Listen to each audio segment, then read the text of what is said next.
for March 10th, 22 to order at 7:02 p.m., adopting the remote meeting open meeting law language as follows. This meeting is being held remotely as an alternate means of public access pursuant to Chapter 20 of the Acts of 2021, temporarily amending certain provisions of the open meeting law. You are hereby advised that this meeting and all communications during this meeting may be recorded by the town of Hingham in accordance with the open meeting law. If any participant wishes to record this meeting, please notify the chair at the start of the meeting in accordance with Mass General Laws, Chapter 30A, Section 20F, so that the chair may inform all other participants of said recording. Is there anyone else recording the meeting this evening? Okay, not seeing anyone. Are there comments from the public regarding items not on the agenda? Okay, not seeing any. So next we have on our agenda the review and approval of minutes from March 1st and March 3rd. So you can go ahead, Nancy. Yeah, I'm sorry.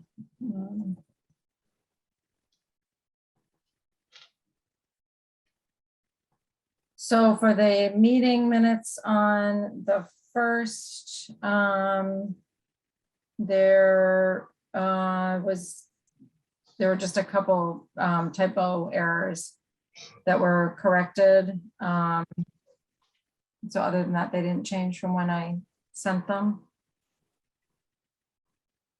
Hope everyone's comfortable voting. Everyone comfortable with voting on the minutes for March 1st? I'd move to approve the minutes of March 1st. Second.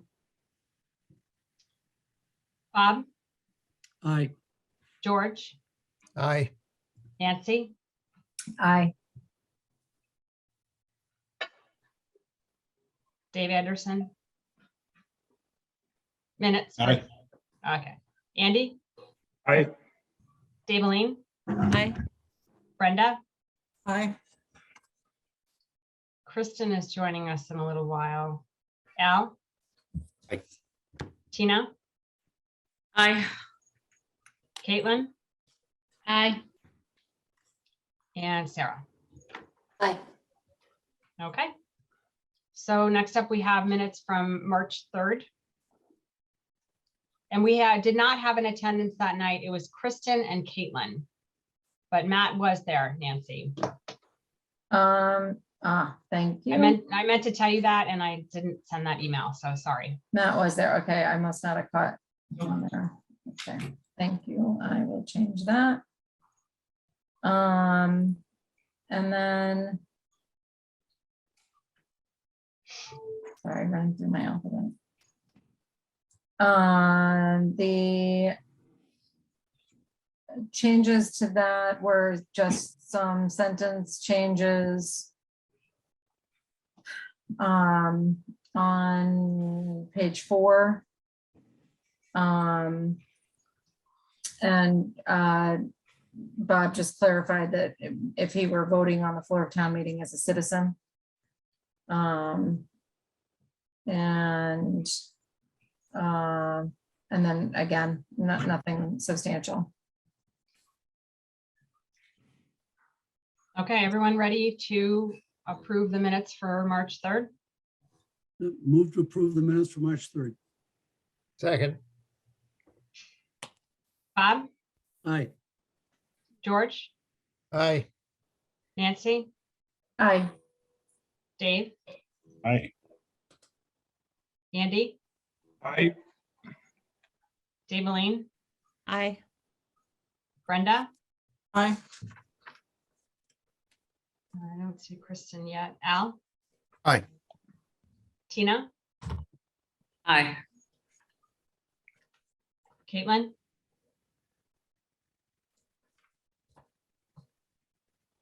Sorry, Julie. Caitlin? I'm gonna okay. abstain. I wasn't there. Oh, right. Sarah? Aye. Okay. So 10-0. And so. Yeah.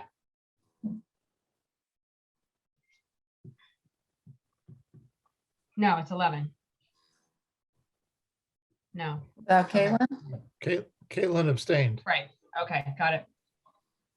And I'll note for our meeting tonight, Andy, or rather Evan is on an airplane right now, so he's coming a little bit later. And Matt is at a conference and unable to attend, so. Okay, so next up on our agenda, we have warrant article hearings and possible votes. So the first one on our agenda is Article AAA, which we took care of last week.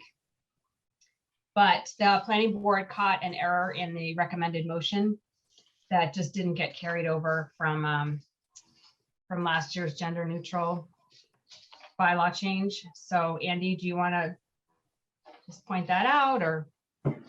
Thank you. The excuse me. Why don't I have that right in front of me?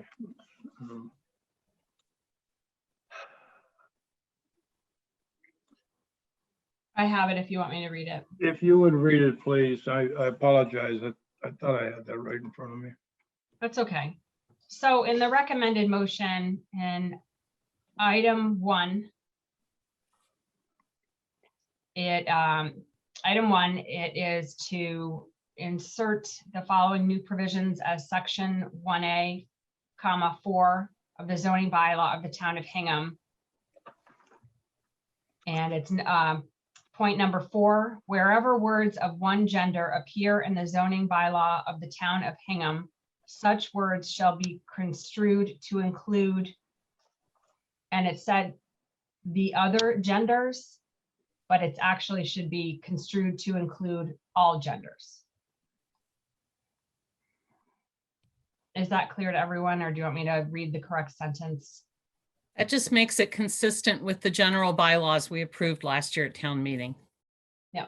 Because that same provision is in there and it says all genders. Okay. So it's Okay. inserting the word all and taking out the words the other. And that was brought to our attention by the planning board, so we know that they are supportive of the change as well. Yeah. Does anyone have any questions about this change in the recommended motion? That's the only change. Okay. Andy, do you want to give a recommend?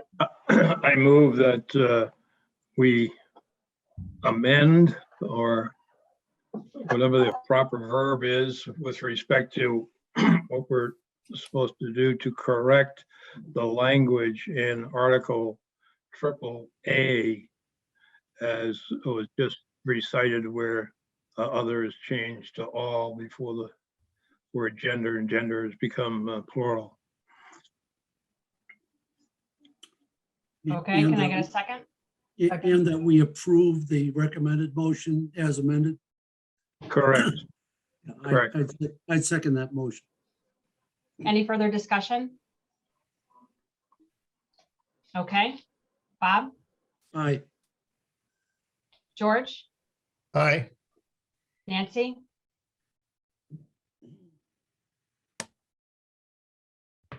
Nancy? Aye. Saying aye. Gotta love Zoom, right? Dave, Aye. Andy, Aye. Eileen, Aye. Brenda? Aye. Is Kristen here yet? Al?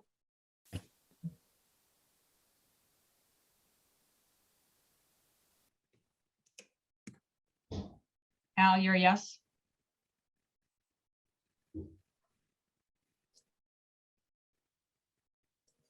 Sorry, I thought I eyed while I was unmuted. Okay. Yes, Got aye, it. sorry. Tina? Aye. Caitlin? Aye. Sarah? Aye. Okay. I have you. 11, Nancy. Yeah, so I think, yeah.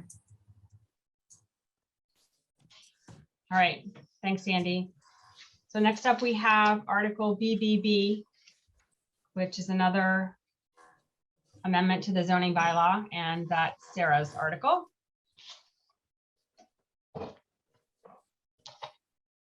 Okay, should I screen share it, or does anybody, has everyone had the chance to read the comment? And does anyone have any questions? If you can screen share it, that'd probably be great. Sure. Sue, are you? I did. Okay.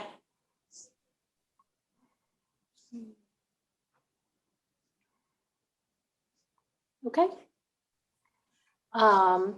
So Article BBB is just some changes regarding requirements for accessory uses of residential parcels in town.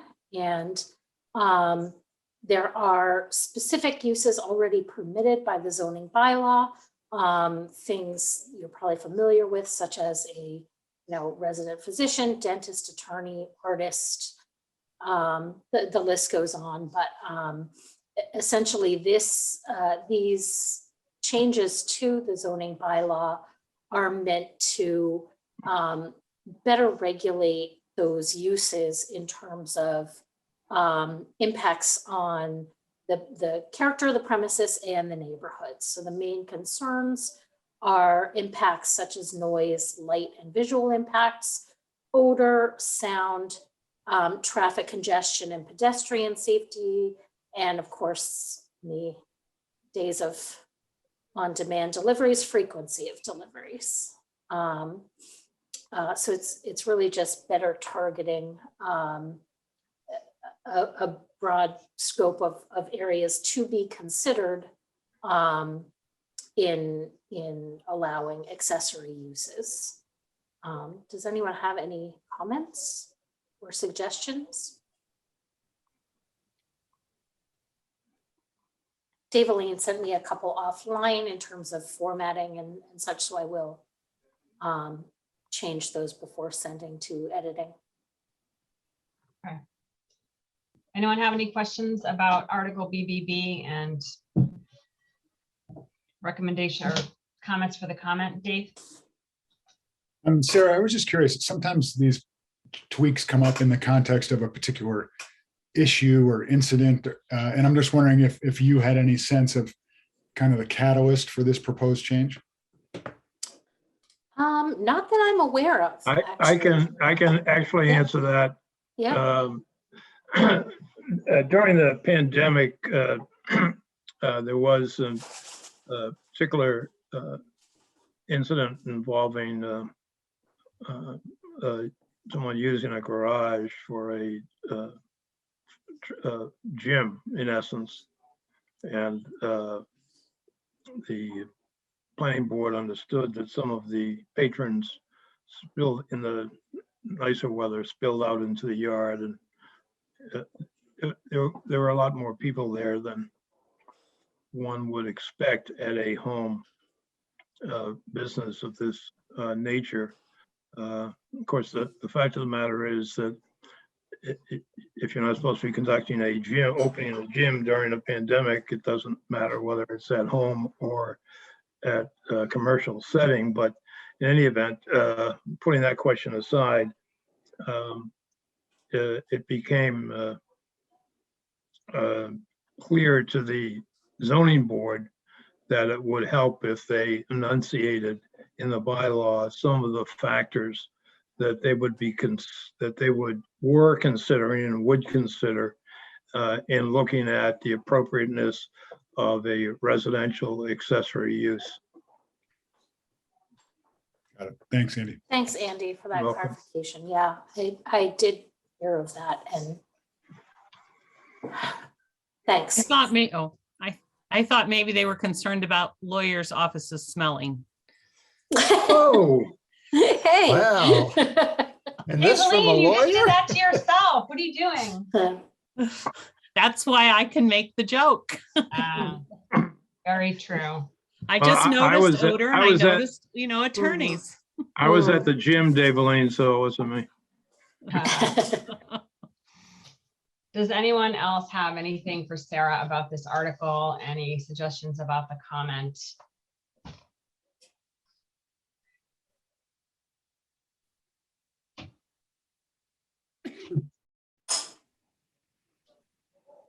Okay, is everyone ready to vote on Article BBB? Yes, All right, Sarah, you want to make a recommendation? Sure. I recommend that the town amend the zoning bylaw of the town of Hingham adopted March 10th, 1941, as heretofore amended as follows. In item 1, by inserting in the first sentence of section 3-J, 1, period, after accessory uses shall be those uses that are customarily incidental, the clause quotes and clearly secondary. And item 2, by replacing section 3-J, 2, period, in its entirety as follows. Item 2, additional requirements for all accessory uses. Accessory uses shall not alter the character of the premises on which they are located or impair the neighborhood. Factors to be considered potential impairment to the neighborhood may include, but are not limited to, the following: A, noise; B, light and visual impacts; C, odor; D, sound; E, traffic congestion and pedestrian safety, frequency of deliveries. All right, can I get a second? Second. Second. Any further discussion? Can you take down the screen share, Sarah? Will do. Thank you. Okay, then we'll come to vote. Bob, Aye. George, Aye. Nancy, Aye. Dave, Aye. Andy, I, Daveline, Aye. Brenda, Aye. Al, Aye. Tina, Aye. Caitlin, Aye. Sarah. Aye. Okay, so I've got 11, Nancy. Thank you. So next on our agenda, we had Article GG, but that article, as you know, was withdrawn from the warrant at the meeting, joint meeting on Tuesday. So we'll skip over that. And we will go to Article E, which is salaries of town officers.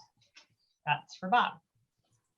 All right, so this article is essentially a perennial, and it fixes the salaries of town officers.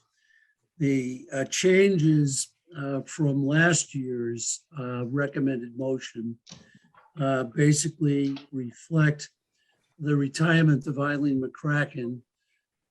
We'll probably never see another clerk with as much longevity as Eileen had, and there was a grade change in compensation with Carol Falvey coming in as the new clerk. So the grade went down from 15 to 10, and the language concerning the Board of Selectmen got changed to Select Board. And I thank the multiple people that reminded me of that. You'd think I would have known that by now. And that is basically what Article E is about. Does anyone have any questions about Article E? So, Uh-oh. I just wanted to clarify. The reason why it is grade 10, that's because we went to the new GovHR system, not because Carol was paid any less than Eileen. It's just a different system that we're using. I knew I'd be in trouble. I'm sorry. all right, thank you for that clarification, Sue. Does anyone have any questions? I mean, I know George is asking about, that recording, the secretary salary for advisory committee or Nancy. Still waiting for my check. I am too. Yeah, we wrote that out of the bylaws, George. It's gone. Just somehow I'm just not sick of that joke. I'm sure everybody else is sick of it, but it's good. It's a good joke. Okay. So if there's no other discussion about this article, then we can make a, Bob, do you want to make a recommendation? I recommend we approve the recommendation concerning the salaries of the town officers in the form which I last circulated about a half an hour before the meeting. I will defer from reading the whole thing. I think you've all seen it and are familiar with it. Can I Second, get a second? second, Is there any further discussion? Okay, then we'll vote. Bob, Aye. George, Aye. Aye. Dave? Aye. Andy, Aye. Daveline, aye. Brenda, Aye. Al, Aye. Tina, Aye. Caitlin, Aye. Sarah. Aye. All right, we got 11 now. Again, Nancy. Did you get Kristen? She's joined us. Yes, although she didn't quite hear the article, so I'm not sure if you want to vote on the Article E or not, Kristen. Yeah. Oh, you're muted. Wait. Muted, Kristen.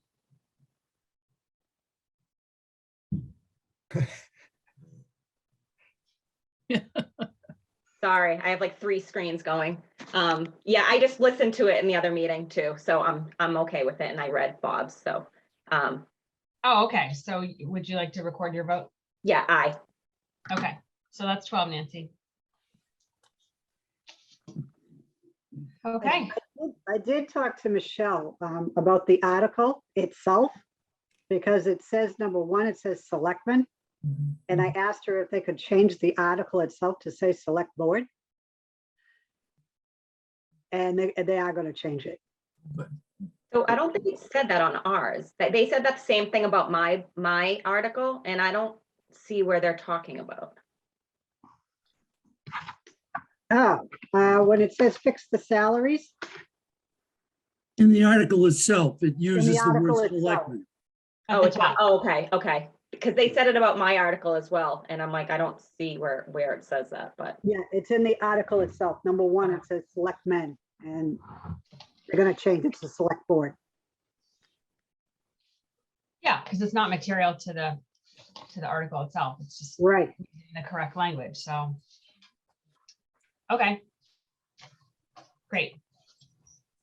So Kristen, I know you're coming in hot from the select board meeting, but you have the next article, which is Article D of the Personnel Board. You Yeah. ready? yeah, I'm ready. So this is just the report of the Personnel Board. So they presented their report tonight to the selectmen, which shows up in the warrant at the end. There's an actual report that this article references. So for this year, the major actions were the collective bargaining contracts of 4 units, which were the Hingham Patrolmen's Association, the police superiors, officers, the Hingham Firefighters Association, and the library. So those were all settled, and any amounts and salary increases, which was from 2 to 3%, are reflected in Article 6 this year because those are already settled. There was still one negotiations that hasn't been settled, which is the DPW, and that they're hoping to settle that in the next couple of weeks. But because that is not settled, that 2 to 3% increase is contained in the amount in the recommended motion, the 364,854, which is in the recommended motion. So that includes the 1% increase for the DPW, along with any town workers that are not union members, which is the next paragraph, which says all employees not covered by collective bargaining agreements received a general wage increase of 2% in FY22, and they're recommending a 3% increase for FY23. So because those have not been approved yet by the town, that's why it is in the article in the bottom. So the only other item that they listed of note was that to the bylaws, which they just changed the wording to say that all employees will be paid for all Massachusetts state holidays. That was just a result of adding an additional holiday this year. And so instead of changing the bylaws every single year, if a new holiday comes up, they just changed the language. So it can just be a blanket statement to follow all mass holidays.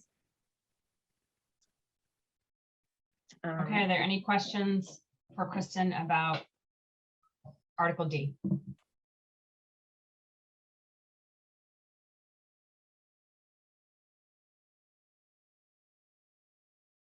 Any feedback for her about the comment?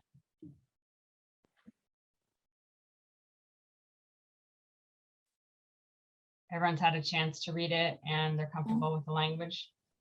Yes. Yes. Okay. All right, Kristen, do you want to make a recommendation? Sure. I recommend that the report of the Personnel Board, a copy of which is in the file in the town clerk's office, be accepted, that the amendments of the personnel bylaw, including the classification and salary plan and any cost items agreements reached by the Personnel Board and collective bargaining, which may be embodied or referred to in said report, be approved and adopted in their entirety. Such approval and adoption become effective July 1, 2022, or as otherwise specified in said report or agreement, that the town raise and appropriate the sum of $364,854 for the purpose of this vote, and that the town accountant is hereby authorized and instructed to allocate said sum and among, said sum to and among the several personnel services and expense accounts in such amounts respectively as are proper and required to meet such amendments and to comply with such collective bargaining agreements as may be entered into by the select board on behalf of the town. Second. Can I get a second? Second. Sorry. Second. Any further discussion? Okay, then we will go to vote. Bob, Aye. George, Aye. Nancy, Aye. Dave, Aye. Andy, Aye. Eveline, Aye. Brenda, Aye. Kristen, Aye. Al, Aye. Tina, Aye. Caitlin, Aye. Sarah. Aye. All right, so I've got 12, Nancy. Thank you. So next up on our agenda, we have FY23 budget. More discussion about the budget. And I was wondering, Sue, if you could make me a co-host so I can screen share. Already did. Thank you. It says it's disabled participant screen sharing.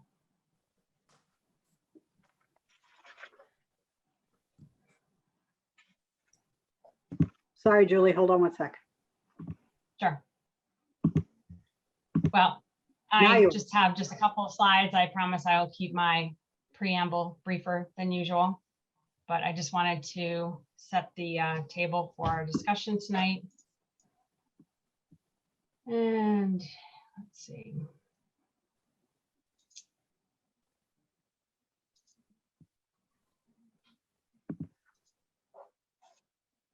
Everyone see that okay? Yes.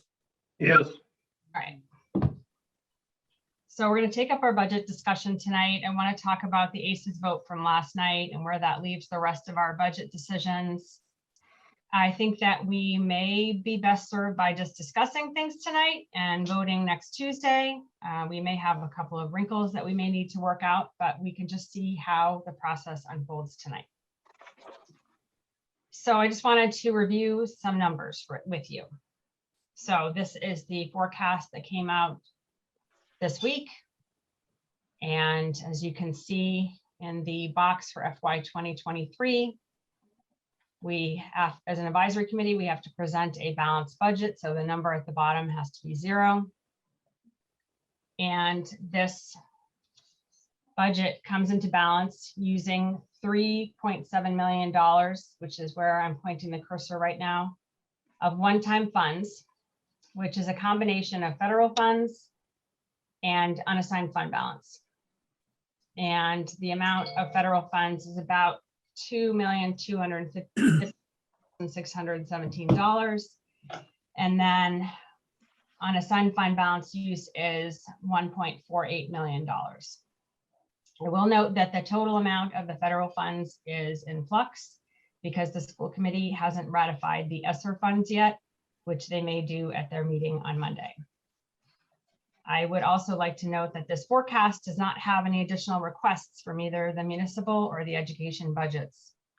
And with no additional requests added, I'd like to point out at the bottom of FY24 that the forecast deficit that FY24 budget process will begin with, without any additional requests, is $5.8 million, which would then be a possible override dollar amount to start with next year. So if additional requests are added to the FY23 budget, then this number of $5.8 million would be higher by at least the amounts that are added. Does anyone have any questions about the forecast? I know we've been through this a bunch already. Okay, so I wanted to show this slide that Dave has put together before and we've seen before, and it's just another way of looking at the recurring sources of the budget. It's $136 million. Then we have the non-recurring sources we also refer to as one-time money that we're able to put in this year to balance the budget. And that's $3.7 million that we're planning to use to bring the budget into balance. And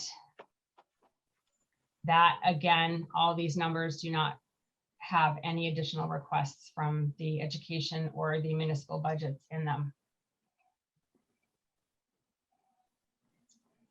And then finally, I just put together this slide that just to remind everyone that in FY22, we all decided together as a town to add 36 full-time equivalent positions to the budget that cost $5 million. And we used $2.4 million of unassigned fund balance and $2.6 million in federal funds to make that happen. So we rolled into FY23 and we have decided not to reduce any of those positions that were added in FY22, positions and no reductions in services that have been added in FY22. And it's been recommended by the Sustainable Budget Task Force and also by the Select Board that we will not have an override this year, an operational override to raise any revenue to help bridge the gap and pay for the FY23 budget. So we've had to plug the deficit with one-time money, which again is a combination of federal funds plus unassigned fund balance. So in FY24, it looks like an override will have to be necessary to fund level services and any additions. And level services means what we saw on the forecast on the first slide, which is no additional requests from the municipal or the school side, and that the override would therefore start at $5.8 million. And that dollar amount of an override request would go higher if we added additional requests this year. So we've all been discussing this at many meetings, but I just think it's important to keep highlighting these numbers that are very real and very concerning for the advisory committee. And you can see the bags under my eyes. And a lot of advisory committee members have been spending a lot of time worrying about these issues. And then I'll just add at the bottom of the slide, again, these are uses that have been identified for what we have considered excess unassigned fund balance. And that amount as of the end of June 2021, as everyone is well aware, was $12 million. And these are the proposed uses that at town meeting we'll have two articles, one to put $2.23 million towards fire department capital needs, $864,000 to rebuild the tennis courts at Hingham High School. And then there are two proposed future offsets that would help blunt the debt spike that will happen when the town goes to ask for the funds to build a new foster school and a new public safety facility. So the plan is to put those dollars to use in mitigating the tax increase that people will feel for the first couple of years. And then it also has in the slide here the amount that we would propose to use to plug the hole in the FY23 budget, which leaves just a little bit of cushion. And Sue, I don't know if you want me to say it or if you want to say it, that we really need a little bit more cushion for any expenses that will come through for annual town meeting and in the form of any warrant articles. So these two amounts for foster and the public safety facility would probably have to come down a bit to account for how low this number is down here. That is correct. Does anyone have any questions? Okay, I'm going to stop sharing now. And I would like to open up the discussion about the budget. And I guess I'll just take AdCom members raising your hand so we can weigh in about how we feel about or have any questions. Let's start with the ACE's recommendation or anything else. Bob? Unless Dave wants to go first with some background on ACEs, I'd be happy to offer my comments. Dave, why don't you go first? Thanks, Bob. We'll just wait. If you want to go ahead, Dave. Sure. So I'll just give you a quick summary last night. It was recorded if anybody wants to watch the meeting from last night. We met, we had a discussion in general about or kind of an overview of the budget situation, much like Julie just provided. The ACES members shared thoughts on the overall budget picture and their thoughts on the school budget in general. We had some discussion with the school committee members who were in attendance, talking about a little bit about the surplus, even though they are, as we know, there is new information for them and they're still trying to get their head around it exactly. But we had a little bit of a conversation about that. We took some public input, which was, I think, uniformly in support of the budget and in general, and in support of the fine arts director position in specific. So that was the basis for it. It really sounds like it was a much shorter meeting than it actually was. It was a long meeting. There was a lot of conversation, and I think ultimately, when we came down to it, we were, well, I'll let other ACES members speak for themselves, but I think the bottom line, as everyone knows, is that it was a unanimous vote to not have any additional ads.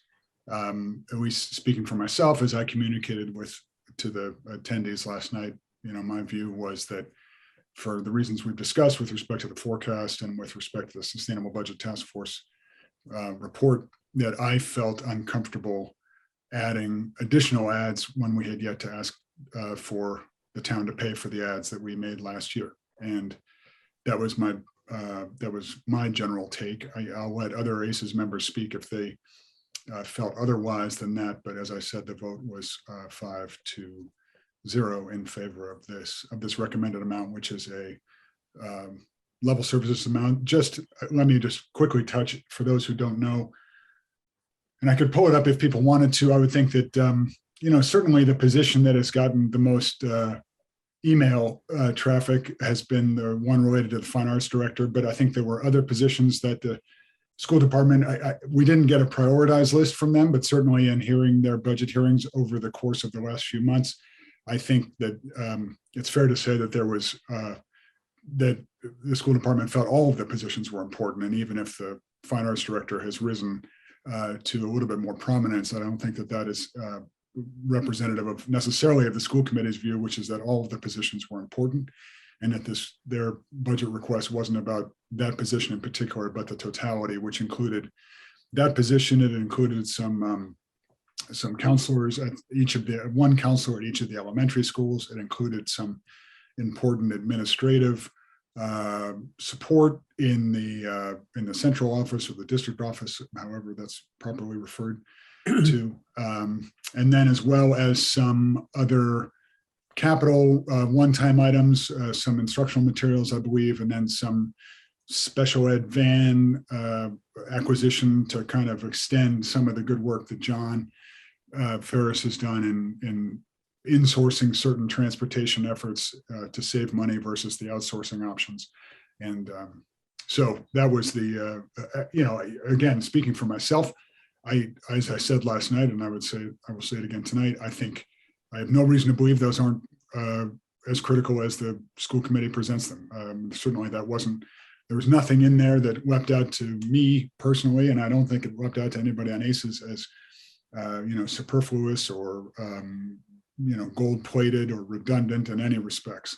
So the decision to not fund any of those was not taken lightly. And I think at least I tried to lay out last night in my comments why I felt that was the decision I was most comfortable taking at this time. It was not a reflection on the positions. And then I feel strongly that you can be in favor of the positions and against adding them this year.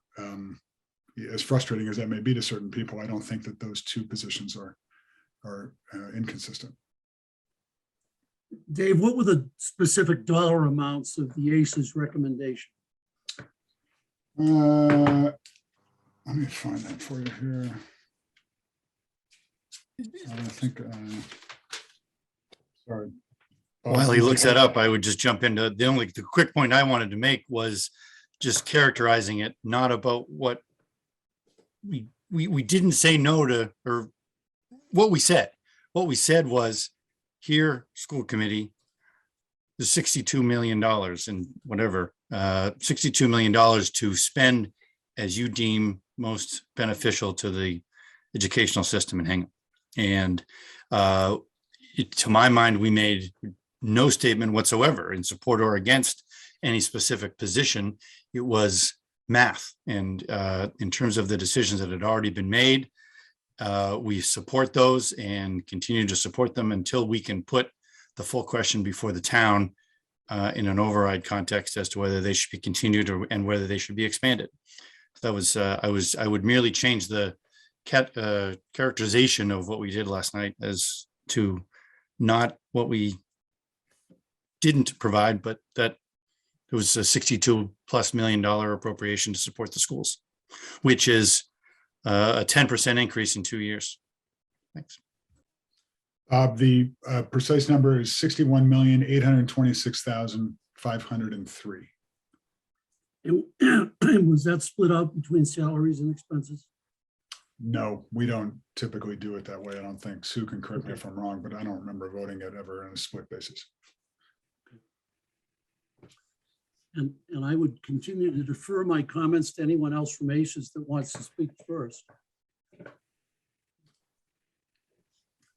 Not seeing any volunteers, I will plunge in then. I think in our budget deliberations that we are principally concerned with excess unrestricted fund balance and how to spend it.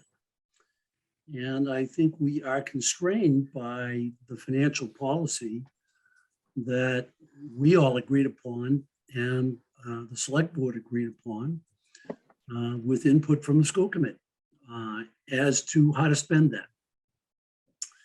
And of course, the first major way in which we are spending that is we are again using $1.5 million to balance the budget to continue to fund the 32 FTEs and the 4 from the education budget and the 4 municipal FTEs that I believe we were all persuaded that we needed to do last year because of the emergency conditions that the pandemic presented.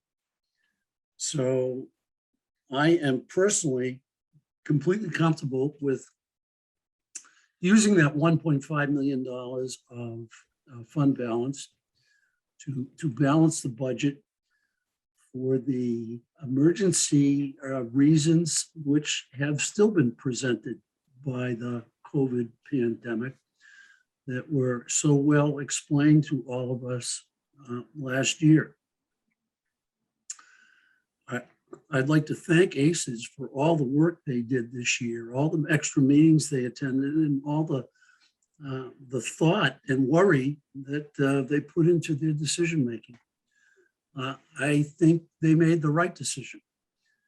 On the education budget, I am not persuaded that for additional amounts of money, that a persuasive argument has been made that we could justify additional expenditures consistent with our financial policy, especially where we have already, or we haven't made a decision yet, but where apparently there is an intent to use $1.5 million to balance the budget, much of which is for those 32 FTEs. And as Dave observed, the school committee basically gets to spend that almost $62 million as they deem fit over the course of FY23. I am also of the view of not adding additional fund balance to the education budget beyond the ACES vote because of the somewhat still undefined $1.7 million that only recently appears to be available to the school committee, in which they may elect to use for capital expenditures or other expenditures as they deem fit before the end of FY22. On the municipal additional requests, again, my touchstone is our financial policy. And I think with respect to the voting machine, that would qualify as a capital expenditure. And also, having listened carefully to Daveline's comments about the importance of elections and the importance of this election year, I'm not sure I quite put it over the threshold of being an emergency, but it's certainly an extremely important thing that we have reliable elections. It's an extremely modest capital expenditure, and I think within the scope of the financial policy. The sustainability director, I also think meets the criteria for the financial policy, because I see climate change as the greatest existential threat to the world and certainly to our local community. I don't think that I'll be around to have a seaside table at Stars in 2050, but I mean, that's the kind of thing we're facing. And I think the town of Hingham is facing potential very large capital expenditures because of climate change going into the next decades. And for that reason, I think it is very important to support the sustainability position and feel that it is a good use of fund balance. And my thinking is also colored by what appears to be the likely funding of that position, ultimately not out of fund balance, but out of a grant provided by the state. And beyond that, I recognize that the selectmen voted for an additional position in the DPW. And while I personally, as a citizen, would vote for the funds for that on the floor of the town meeting, I don't see that it crosses the threshold of an emergency. And consequently, I would not vote for that or for the other municipal additional requests at this point in time. I do agree with Julie's suggestion that we defer a vote until Tuesday night, both so that all of us can process what we have to say to one another this evening. And also in the event that perhaps we get additional information about the $1.7 million from the folks involved with education. I'm sure I probably forgot to say something that I meant to say at this point, but I think I will pass the baton at this point. Thank you all. And thanks again to ACES for all your great work. Thanks, Bob. Andy? Thank you, Julie. Thank you to ACES. That's a big job, very time consuming, and your efforts are much appreciated. I had two questions with regard to the education budget. And I don't know if Dave or Carrie could answer these for me, but the first is, if I recall correctly, John Ferris mentioned that of the anticipated surplus, he could set aside $350,000 into a special ed reserve account that's already been set up and already has $350,000 in it. So that would make a total of $700,000. If I'm mistaken on that, please correct me. I think It's there's 400,000 right now. 400 existing in this. This is a special ed reserve fund to defray the intra-budget year new out of district placements. So it's a stopgap in the eventuality of unexpected large budget hit. I think that John's proposal, and I think it was just that, a proposal, I don't think there was action taken, was to put $350,000 into that. That's how I understood it from the meeting earlier this week. Okay. And so then my question is, if the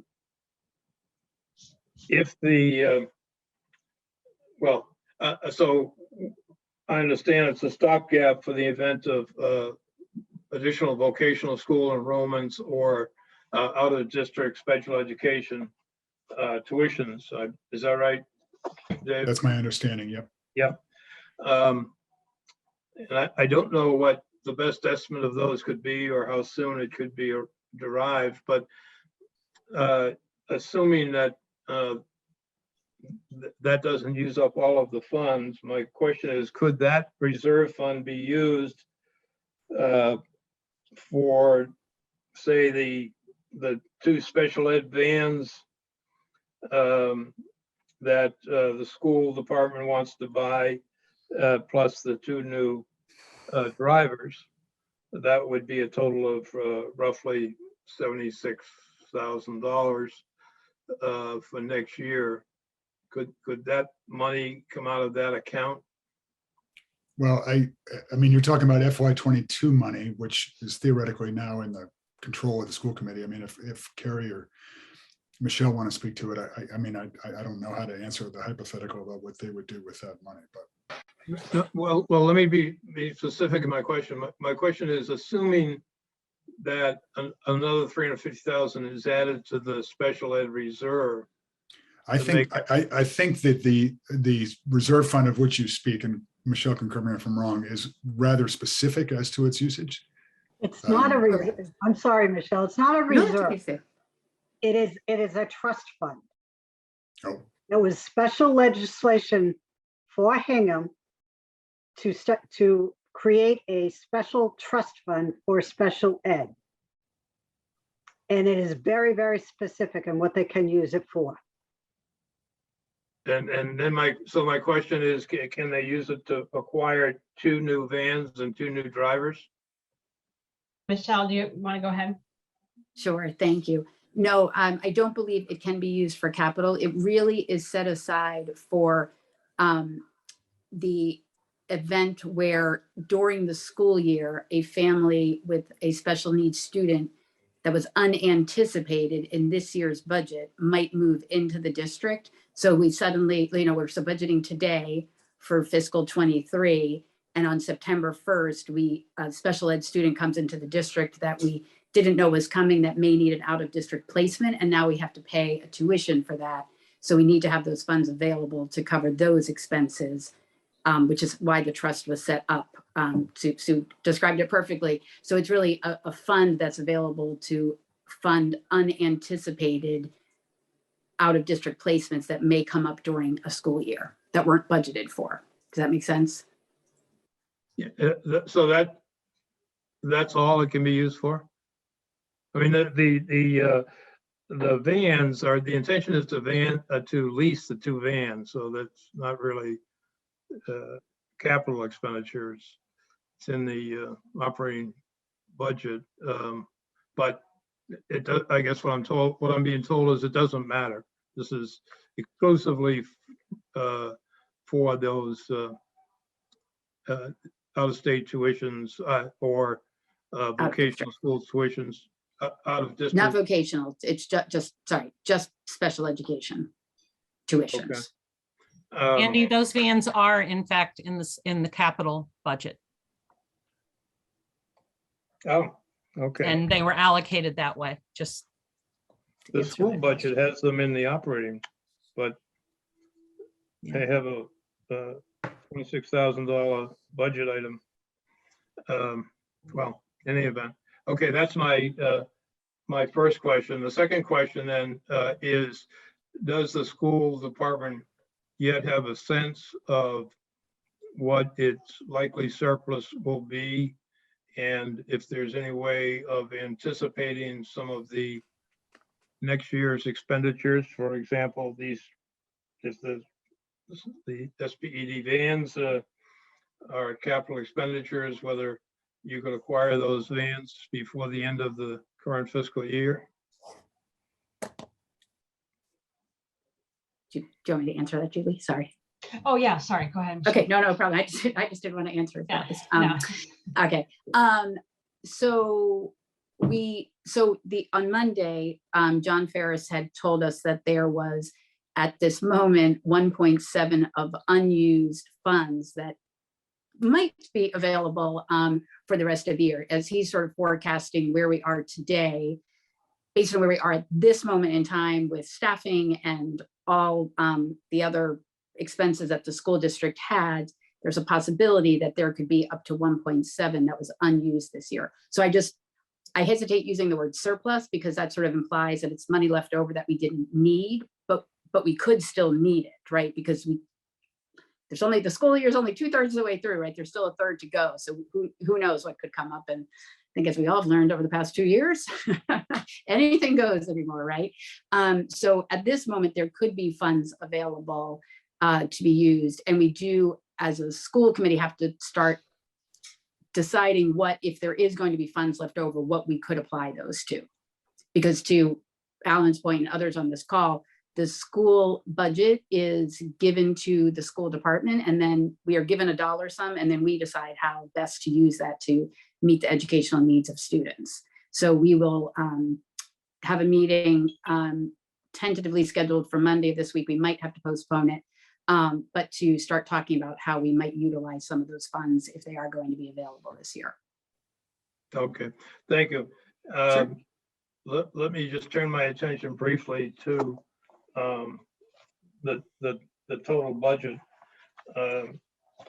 I am very inclined to adopt the position that Bob was just talking about, and the notion of a balanced budget through no additional requests being granted, and using the 1.5 roughly from the excess fund balance.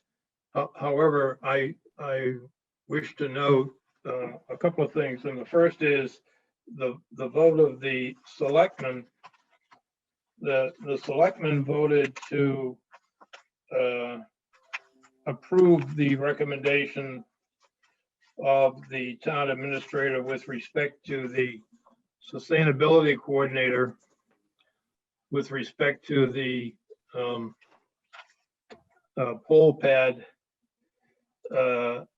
with respect to a part-time office assistant for tree and park, and what would be the art director position at the school. That totals, I think, if I did my math correctly, $196,481. The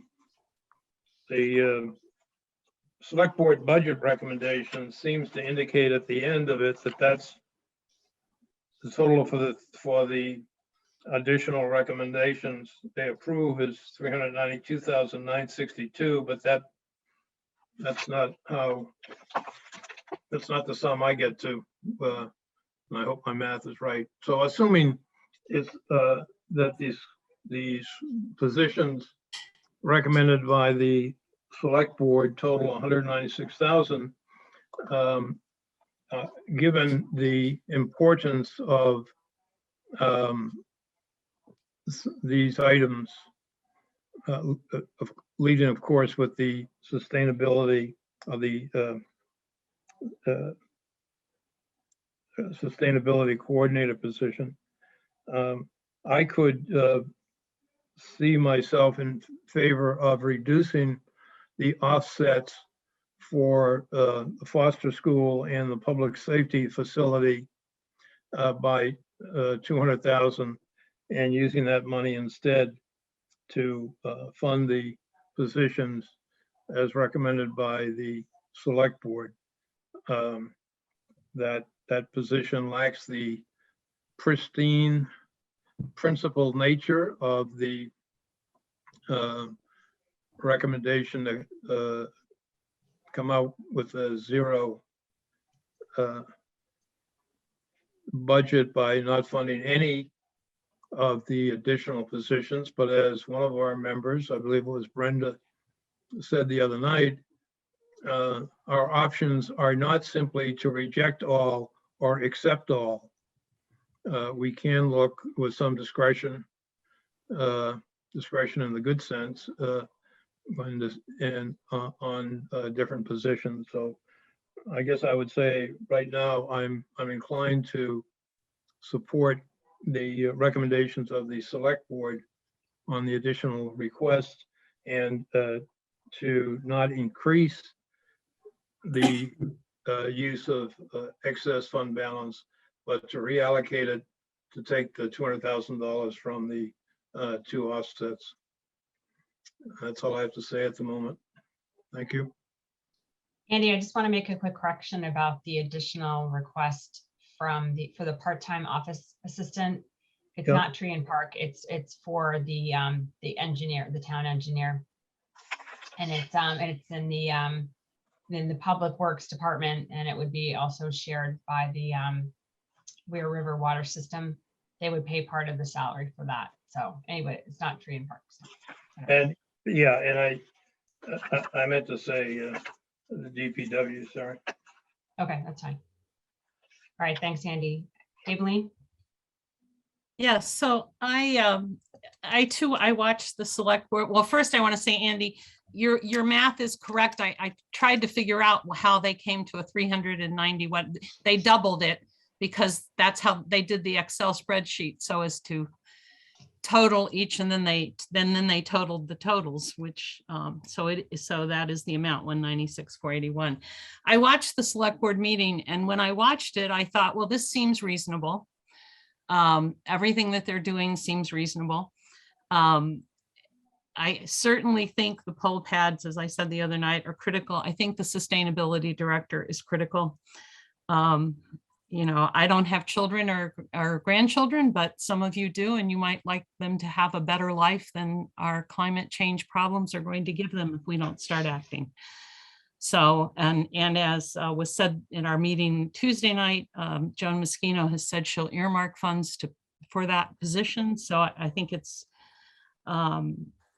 just critical that we fund that. And one of the things I found interesting in Tom Mayo's comments at the select board meeting was that this person would be responsible for things like the Green Communities Act. I mentioned the other night, there are billions with a B dollars in the Federal Infrastructure and Jobs Act for green energy projects. So I assume that person will get to know that act in great detail.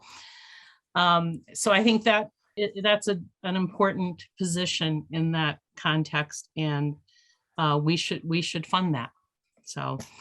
And we should fund that out of fund balance. So that's $48,000. If we add the poll pad, which I think is critical, that's $49,875. And I just think that's a no-brainer, at least from my brain. I thought their discussion of the public works position that would really help the town engineer and then the fine arts director were interesting, and my thinking was, after I watched the select board meeting, well, that's reasonable. And I would go along with that. But then I got to thinking in more detail about our financial policy. And it is hard to see that the public works administrative assistant, although it would be helpful, is critical or emergency under that plan. And I don't know if the fine arts director is critical or not, but the reality is we're not funding a fine arts director, and neither is the select board, because as has already been stated, that's money that goes, in fact, to the schools, and they decide what to fund. And so I think on that position, what I came down after watching, I was able to catch most of the meeting last night after another engagement that I had. And what I came away from was, it's not at all clear to me that a fine arts director is the #1 priority to hire by the schools, because I heard a lot of talk about other needs and the concern about the superintendent having to count pencils. And so I'm not sure that would happen. We'll still get all the letters because apparently the public thinks we decide to hire a fine arts director, and we don't do that. That's the school committee's job. We give them a budget. And then as I thought about it even more, I thought, well, we did give all those positions last year. We approved them, we budgeted them, we didn't know how to pay for them, we kept them this year. So if I look at the budget now, I look at it as there is a lot on the school side that we gave without sustainable funding, and we're continuing it. So I'm actually, from that perspective, I'm comfortable with the ACES recommendation this year. And I think we need to put those positions in an override and see what happens. And we also need to be really prepared that what may happen may not be what we want. But when it comes down on the municipal side, I think we should extend our use of fund balance to that $49,875 for those two things that seem to me that #1 and #2 on the town administrator's list. So I think that's all I have to say. Thank you. Thanks, Daleen. Al? Thank you. I feel we're talking in circles a little bit, and I guess a no-brainer is in the brain of the beholder, I guess, because I think we've been targeted. The fundamental concept here is we are in a deficit hole that we have created consciously, and we do not have recurring revenue to cover expenses that have recurring expenses, that are ongoing expenses. We just don't. And we have given money. We haven't, it's not our money to give, but we, in our role, we are saying, here's how we are going to appropriate funds to the various departments of the town.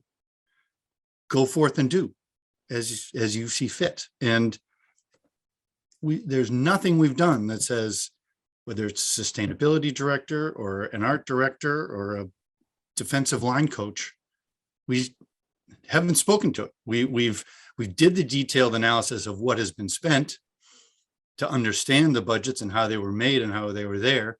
But in the end, it's saying, here, department, here are your resources that we as a town have agreed to give you. Go forth. But in the process of doing that, we've gotten ourselves in a hole because it's whether blame Proposition 2.5 or blame overspending or whatever you want to blame. We are where we are. And we don't have recurring revenue to take on new recurring responsibilities. There's a pool of resources. Do with it as you wish and manage to it. And part of this is, what the ACES discussion was last night, and what I feel the advisory committee's role here is to say we have maxed out what we're able to do with the resources we've been given. And, we even as a town put forward a budget that the people who were assigned to look at this and say, what is their responsible path forward, have said, we can't do it because we don't have the resources. So we've gotten to know, and now we need to come back to the town and say, we feel these resources are important, or these responsibilities and duties and roles are critical to the future of the town. We need more resources to do it. Please approve them. And I guess that to me is a no-brainer as to where we are. Thank you. Thanks, Al. Sarah?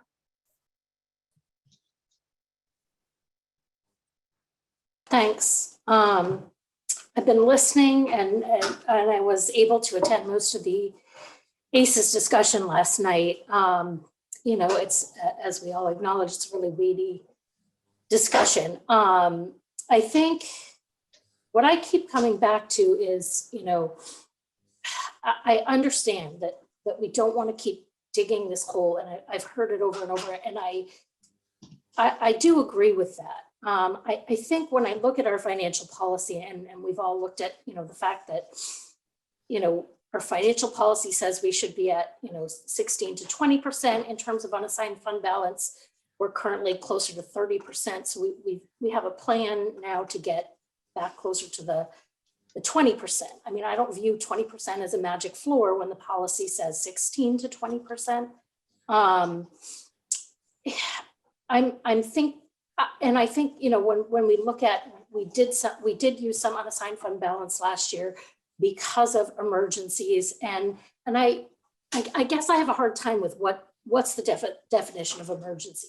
Who gets to really decide what's an emergency? And so I guess I go back to what I'm hearing from our constituents, and we are hearing over and over when you open your email every day, the sustainable budget coordinator is an emergency to many people in town, and as is the fine arts director. Having come through COVID with kids in the schools, I would put the elementary adjustment counselors personally in the emergency category also. I come back to, I don't think we should fund the entire requests on the municipal side and the school side, but again, like I think it was Andy who was saying, this is not all or nothing. I really think we should dig again a little bit, and I do understand the concern. I'm very worried that if we do this and increase the amount necessary for an override, that's going to come after Foster and after the public safety facility meeting in the fall, that's scary. To increase that number and then ask the town for a giant override, I worry about that. I really worry about the override failing. I hope all the people who have advocated so much for the sustainable budget coordinator and the fine arts director will advocate for the override with us. But I do really think We're hearing from our constituents, those are emergencies.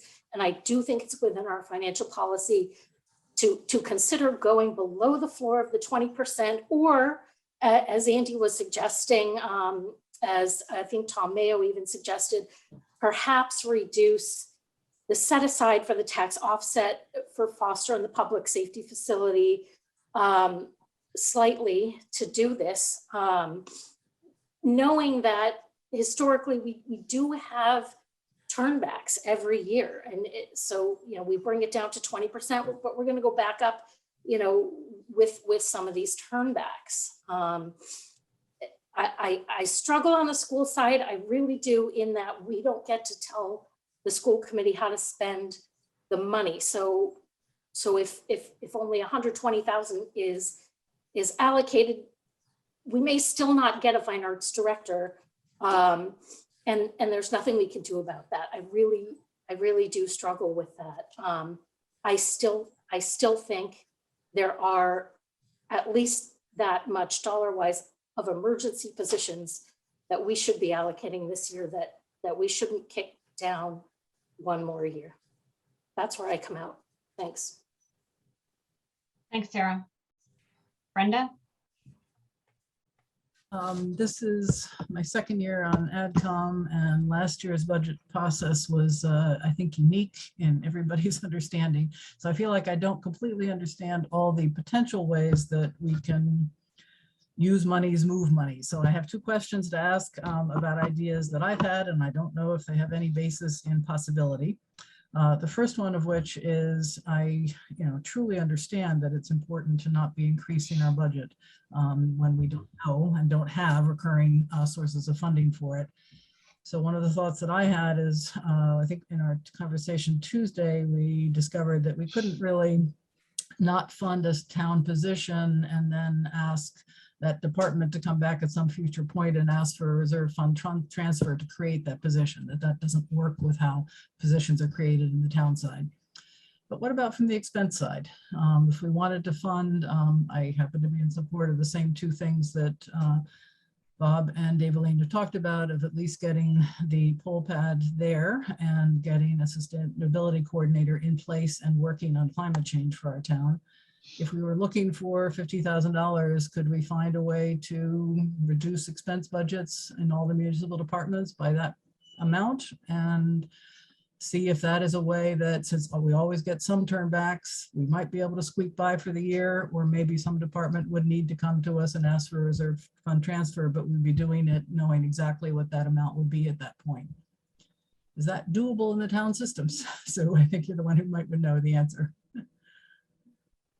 You're talking about the sustainable coordinator? Creating that position, but funding it through reducing expenses. Well, you can't reduce expenses because it would be an employee. It's a salary. No, I mean, reducing the expense monies that currently is set in the budget for all the different town departments. And who's going to pick which department has to take a cut? I presume that comes to us, but I'm asking, is that within the realm of possible? You would have to have then now the select board revote all the budgets. You'd have to have whatever department to come in and find out if they could reduce their expenses. You only have a week before the warrant has to go to print. I don't know if that is doable. And can I pose a hypothetical, Sue? To Brenda's point. Julie, not me. Go ahead, Bob. Suppose, for example, that salaries appropriated for the fire department aren't being used, say, in the first two months of FY23. And could there then be an interdepartmental transfer that would then fund the 48,000 or some part of it for a sustainability director? Well, that's very hypothetical. You wouldn't know if that was doable. And inter-department transfers can only be done in the last 2 months of the fiscal year. Yeah, that was my next memory, that we couldn't do it early. So, all right, I was trying to maybe flesh out something that might work along the lines of what Brenda was suggesting, but it does not seem likely.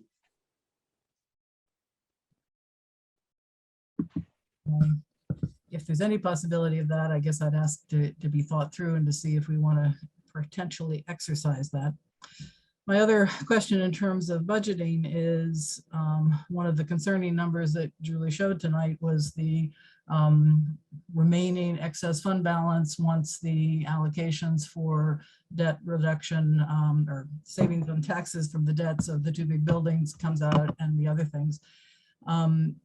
That 894,000 that's designated for the tennis courts, does that at this point qualify as a crisis for us? Or is that a place where we might be willing to pull that money back for this year, keep it in excess fund balance and make it available for the needs that I think all people have said sometimes fund balance needs, extra storms and or the things that come up at town meeting? What's involved in that? It's a separate warrant article for That a is an capital article, Brenda. expenditure. Right, yeah. Right. But so what's involved would be if we wanted to consider that, considering reopening the debate on that article and revoting it? Yeah, we would have to go back to that article, take it up again, vote it again. So those were my thoughts about ways that we might be able to use the monies that we do have, given that we don't want to be spending much more of what we don't have. I think I want to run by all of you, get in your minds again some of the things that I certainly have said on behalf of the sustainability coordinator before, but I think we do have to keep wrestling with them.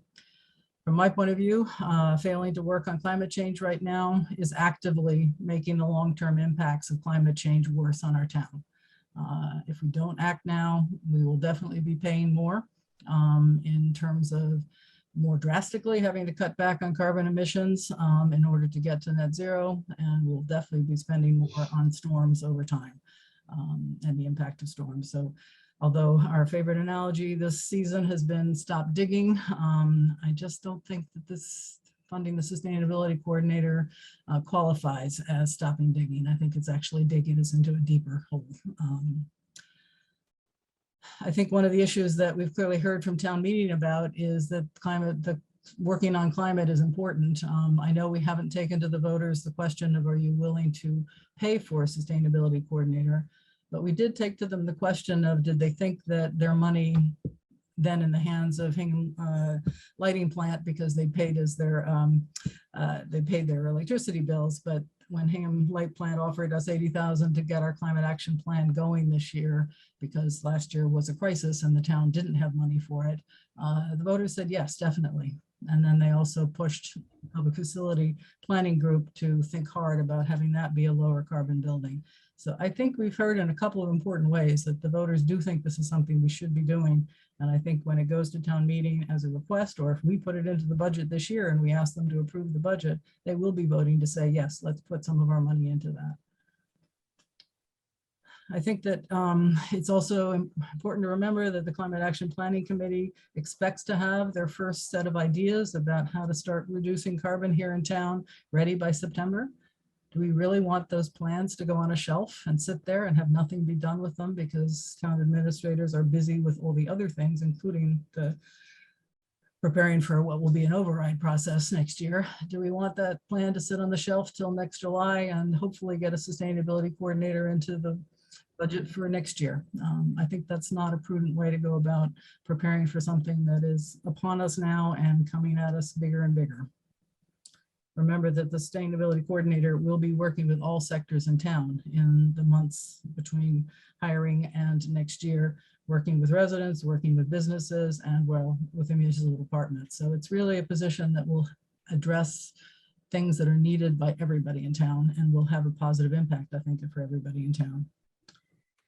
And I've certainly been intrigued by the sort of range of letters that we've gotten, coming from all sorts of people in town, many ages, many different sectors of the town. So to me, that says this is something that the voters are interested in.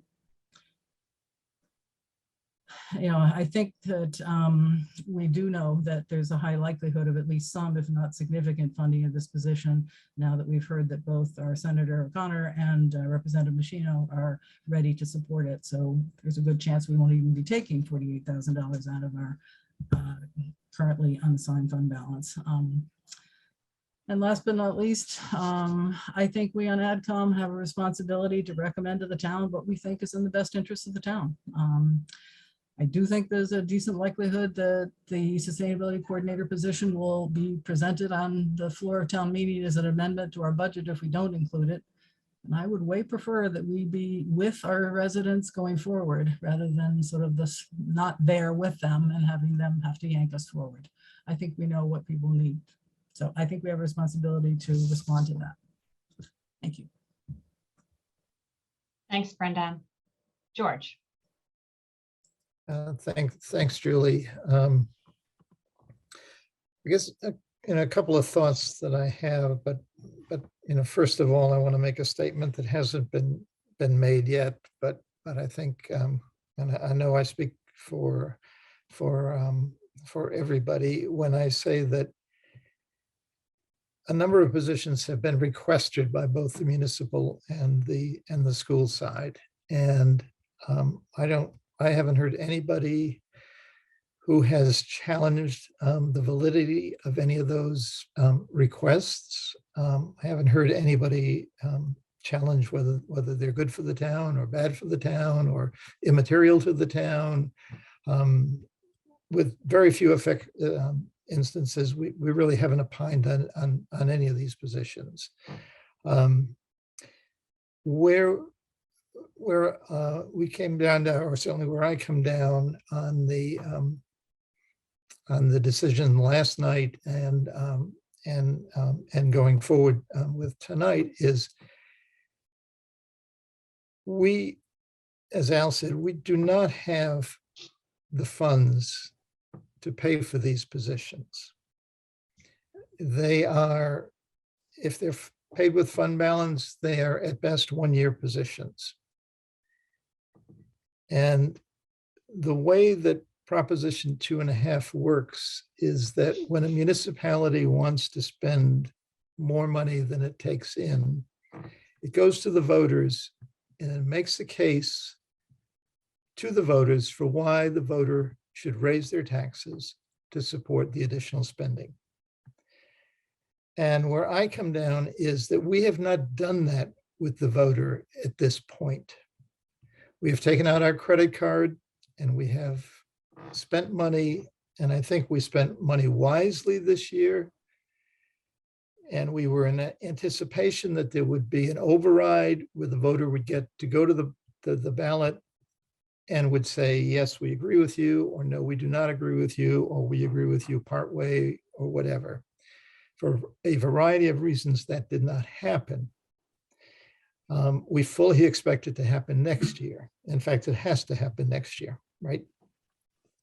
But until we go to the voter and we say to them directly, we would like to raise your taxes, and these are the reasons why we want to raise your taxes, I am extremely hesitant to go ahead and add additional people, no matter how valuable we think these positions may be. I would further add that, or I would further raise the question that the sustainability coordinator,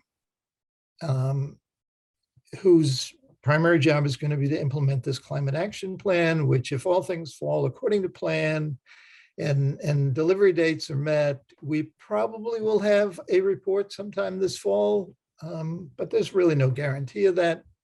But regardless of when that report comes in, or when this person begins to do their work and how they do their work and how they coordinate their work with the person the light plan has hired, let's assume for a second that all of that can go forward.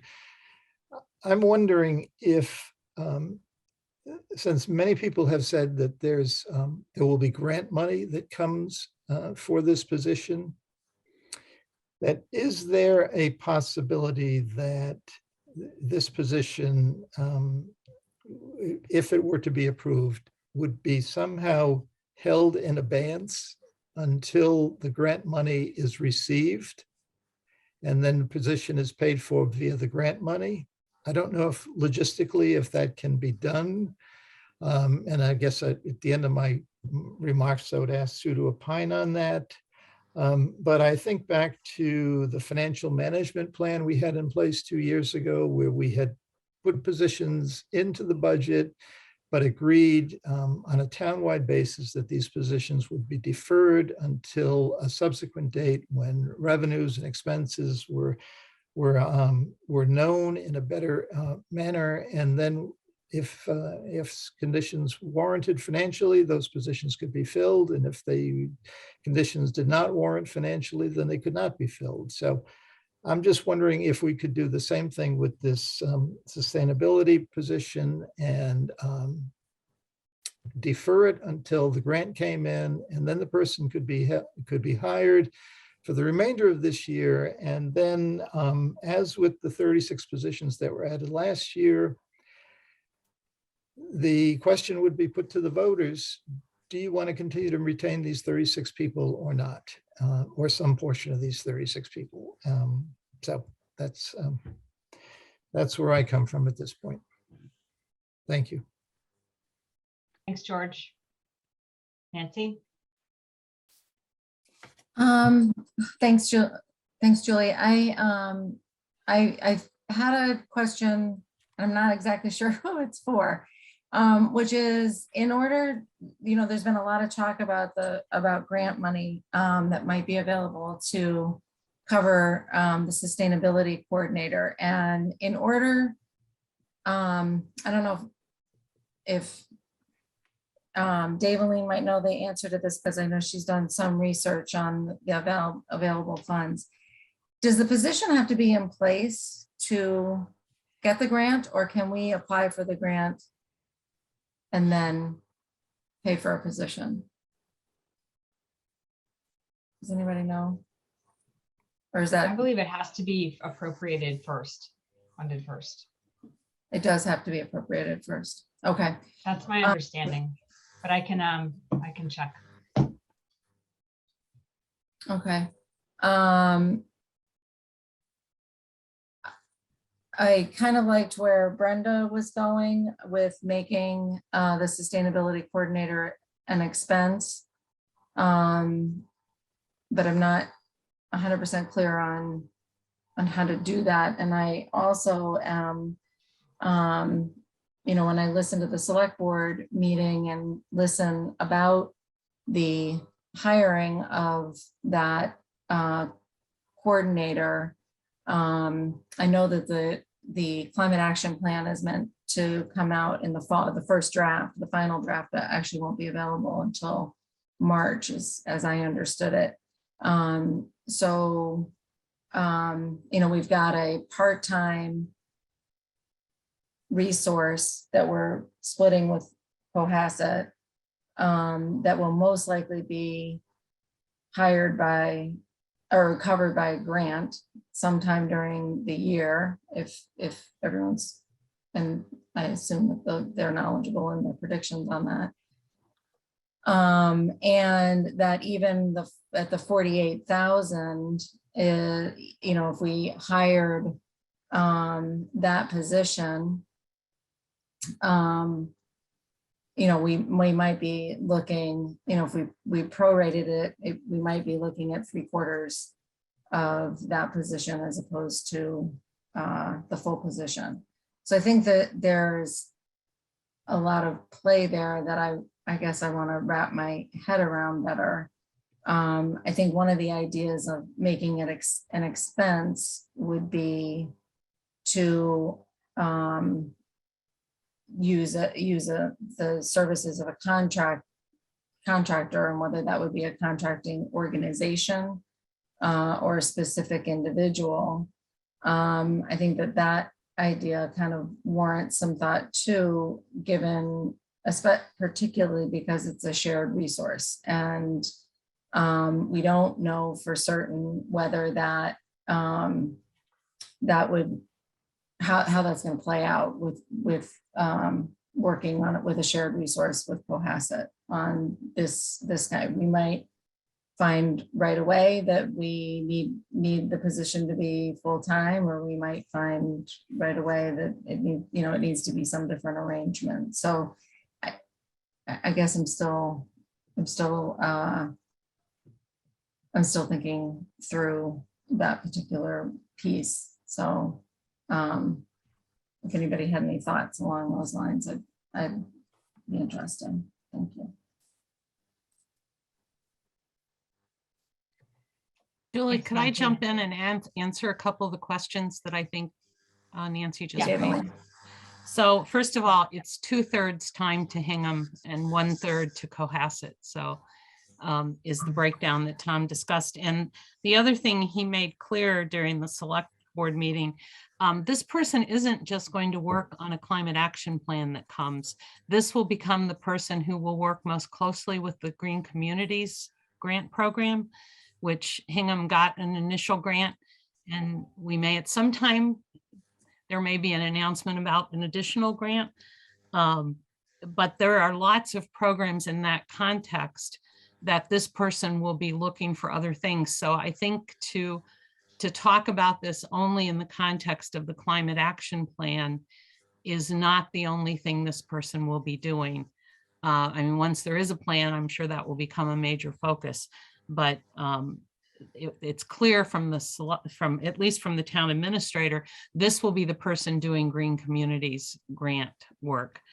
And that also frees up Art, the assistant town manager, to do work on other grant programs. So, which is why this Tom didn't think there was a need for the grant writer position right now, because Art will be taking that on.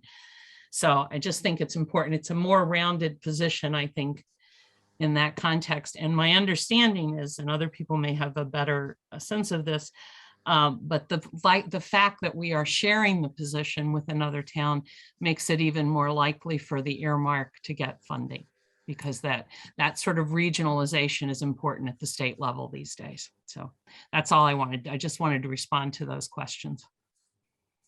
Thank you. Thanks, Daveline. I just checked in with Michelle Montague, the Assistant Town Administrator for Finance, as we know. And she said that the Town Administrator's office said that they could pursue grants if it was a contractor position, not if it was an employee position, and that they would be interested in committing to pursuing grants to pay for a contractor position.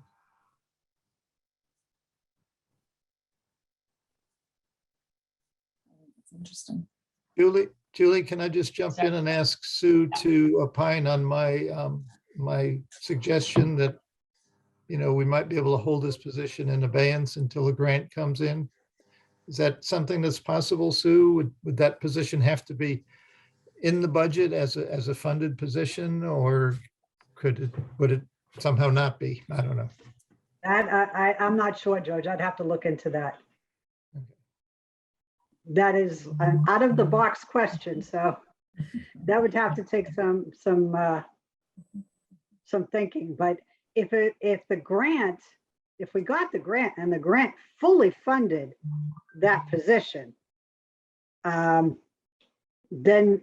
once we got the grant, then I guess we could use the grant to its specification. And if that includes hiring someone, then yeah, I guess we could. Even if that person were not in the budget as a position? Well, it would be a granted position. So once the grant is over, then unfortunately that position would be gone. Right. Well, and that's when, where the override vote comes in to say, yes, we want it, or no, we don't want it. So, okay. Julie, can I just ask for clarification on what you just said? hold on, Brenda was waving her hand first and did you want to say something, Brenda, about I this? just want to say that I think we have two different ideas going here and we're maybe confounding them a little bit. Right now, we have a request in and support from State Senator O'Connor and Joan Machino that to have an earmark from the state budget of funding for a sustainability coordinator for Hingham and Cohasset. So that is not a grant, that is state monies earmarked for this particular purpose to help us get going, because this is something the state wants to see all communities doing. So that isn't something that can be put in abeyance or not. That is available depending on what the state budget turns out to be this year. Separate from that, I've heard people, I think last Tuesday night, talk about, is it possible that we could in fact go for some sort of grant to pay for some sort of sustainability coordinator, and under those circumstances that person would not be an employee as so much as a contract employee. So I think those are two different ideas that are running around. I think that's the information I have about them.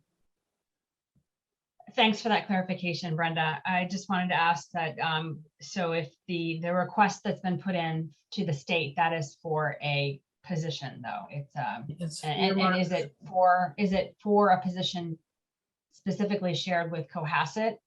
Because isn't it sort of the idea is to share the, spread out the burden or share the position with other towns? I believe that was what was most recently proposed. If Laura Burns is still on the call, she can tell us what she and Joan Moschino have talked about. Is that Laura, you can go ahead. Oops, Oh. I just lost her. I didn't mean to do that. Laura Burns, 479 Main Street. The request that was put into both Senator O'Connor and Rhett Moschino's office was for legislative and a budget earmark for Hingham's part of it. And when I asked Rep Moschino about it, she said, well, then I should ask for Cohasset too, shouldn't I? And I said, sure, why not? And she is going to be coordinating the work with Senator O'Connor, so they are on the same page. But that's pretty much all that I know about that. Okay. Thank you. Julie, can I just ask really quickly before Laura goes away, a quick question? Yeah. Do we have any sense of, and this may be impossible to ask, but do we have any sense on the timing as to whether we would know yay or nay even, or is it completely open-ended? It will be, we will not know it until the state passes its budget, which, as we recall, can take up until September. So there is, we'll know if the earmark goes in the budget. We won't know if it stays in the budget until the budget passes. And so that could be any time from July to September. It's been better lately. Lately, it's been more like July, but we won't know any of that before town meeting. But the earmark is expressed for this year's budget. That's right, 1 year's worth. And as I think I mentioned on Tuesday night, several other communities have gotten the same earmark for 1 year worth of a sustainability position to get it going. So it'd probably be in the same frame. Thank you. But in that setup, it would be that the town of Hingham would have to create the position or appropriate funds for the position that the state would then fund back, or it's just, well, if they give us the, if you put they'll it in hire the someone. if you put it in the budget and then you receive the earmark money, then that $48,000 will go back to unallocated fund reserve. And then you could do whatever you like with it next year. So Laura, can you just clarify for me? So even if they voted it and we found out in July, would that, is it a fiscal year or is it a year? It's fiscal year. The fiscal year. Okay, thank you. And sorry, Laura, one last question, which you may or may not know the answer to. To ask Julie's question a different way, is the earmark, does the earmark moving forward require us to put it in the budget in the hopes that it's reimbursed, or is there no contingency that we budget for it for the earmark to go forward? I don't think the earmark requires us to put it in the budget, but I'm not the right person to ask. Probably have to ask Rep Moschino. Understood. Thanks. Thanks, Laura. Appreciate it. Okay, so that is something that we could call State Rep Mosquito or start looking around, calling around and trying to get that information clarified. Sarah?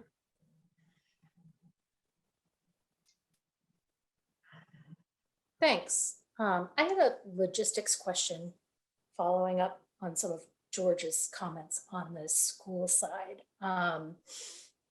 When we present the budget at town meeting and the school budget in particular, when we give that, you know, $61.9 million number, am I correct in saying that on the floor of town meeting, voters cannot vote to increase that number, but they could vote to decrease that number?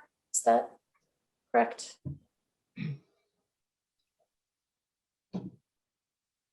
Yeah, it's my understanding. I've talked to the town moderator about this, and I don't think that it could be an increase on the floor of town meeting for the education budget. Okay. So if we did, and I may be missing something here, it's like my brain remembers quirky things like gazebos of uncertain providence, but not such things as budget intricacies. But if we proposed a budget using more unassigned fund balance and the voters disagreed with that, they could move to decrease that amount of unassigned fund balance, whereby the voters would get a say. Is that right? They can decrease the budget. The result has to be a balanced budget, so they can clearly decrease it. Right. Right, yeah, any decrease in unassigned fund balance would mean we use less of that, but we still come out with a balance. That's. Sue, do you have any?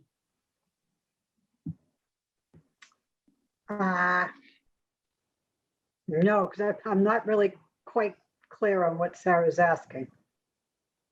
So for example, you know, we're proposing using 1.4 million of unassigned fund balance is on the table to not fund additional positions. But if we use, you know, the additional one on the school side, for example, if we use an additional 120,000 of unassigned fund balance and increased the budget recommendation by that amount, and a voter disagreed with that use of unassigned fund balance, somebody could move to decrease the school budget by $120,000. Correct? Yes, they could. Yes. So the voters, if we were to propose more and the voters approve that, they do get a say. Correct? I think that the thought was, we're recommending this and the voters don't get a say, but I think they do, in that they could vote to decrease what we're recommending. Sarah, if I can respond, because I think you're commenting on the point that I raised. Yeah. I'm not questioning that the voters get a say at town meeting and in the budget. Mm-hmm. They do get a say in the budget. What they're not getting a say in is the increase in taxes that the budget is requiring from them. That doesn't happen until we put an override before them and say, hey, we've been spending money that we don't have.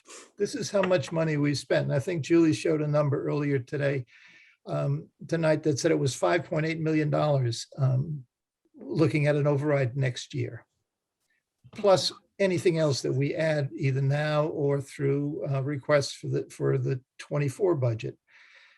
That's my concern, is that we've put a bill out there right now that is $5.8 million that the voter hasn't said, I agree with what you've done. I'm willing to raise my taxes to pay for what you've done. And I don't think we should make that 5.86 or 6.2 or whatever it is until we can make a case, put it before the voters, socialize it, and let them decide. So I'm not questioning at all that at town meeting, the voter does get to say, I agree with this budget or that I don't agree with it. What they're not getting to vote on again is the tax increase that is necessary to pay for this budget. So that's Okay, a little bit of that's a a fair different point. distinction. but- I know, I see what you're saying and how it differs from what I was trying to get at. I guess, is that a point of clarification in the discussion that we can make at town meeting somehow? I don't know how we can do that.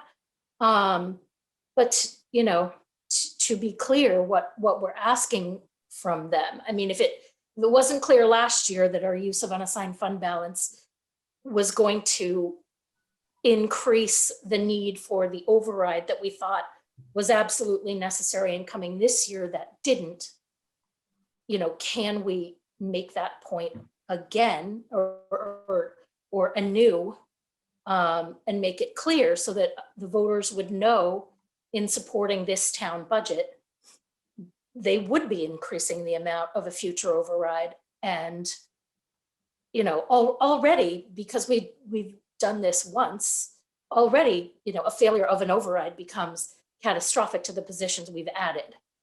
That's done. And an override didn't come again this year. So we're back in that unfortunate position, but it is what it is. And in the interest of not kicking the can farther down the road, can we clarify that to the voters, so that everyone is clear what they're voting on if they supported this budget that did have some additional positions? That's my only thought.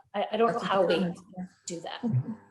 So I just want to jump in, Sarah, about the comment for Article 6, the budget last year included, it was actually a pretty detailed comment compared to previous years, which is pretty standard, but we went into laying out exactly what we were doing. We were adding 36 new positions and we're using one-time money to pay for it, and how much unassigned fund balance we used and how much federal aid we used.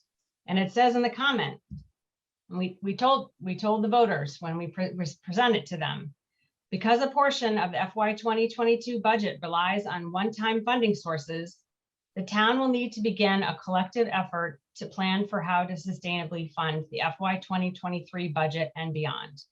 These efforts include strategic financial planning in both the school department and municipal departments and guidance from the town's master plan. If not enough revenue can be raised, possibly from an operating override among other sources, or from the identification of operational efficiencies, then the town will have to contract services. So then we got to our sustainable budget task force, and they recommended not to contract services. They recommended that we're not going to do an override this year. It's not that, for various reasons, it's not the right decision. And they asked that we plug the hole with unassigned fund balance, but all over the place are all the red flags about how much, if you add things, what it's going to do to next year. So this year, the comment for Article 6 will also include language about what exactly we decide for the budget this year and how that will impact the budget for next year and what will need to be done to fund that budget. That's great. That's exactly the transparency I was hoping for in sort of wrestling with this, does the voter get a say issue? So if we've laid it out, and sorry, I didn't, reread through that from last year, but if we've laid it out and we're going to be laying it out again, then I would be comfortable adding some other things, in that the voters would get to consider that and decrease it. I guess I worry about the fact that if we put forth something that the voters really want, they don't have a say to increase it. So again, that's what I'm thinking about. Thanks. Is it Okay, clear thanks. we can't increase at town? Because I thought a couple of years ago, we were concerned about a motion on the floor that would in fact increase the budget as long as it named the funding source. So I will get clarification on this, but as Okay. I understand it, because the education budget is different and that Okay, so there's, that might be there's that it's state specific law to about education. how, the money gets handed over to the school department to spend as they see fit, then that's different than the municipal side. Okay, that could be. So, but I can get further clarification on that. Okay, thanks, Julie. Andy?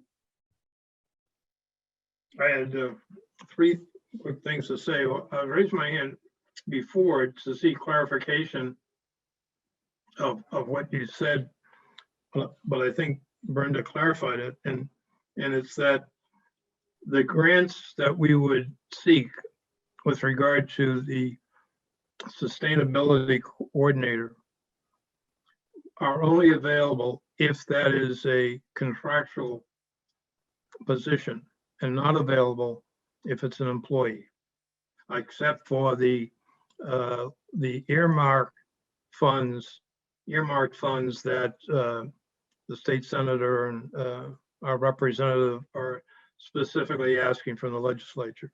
Is that correct?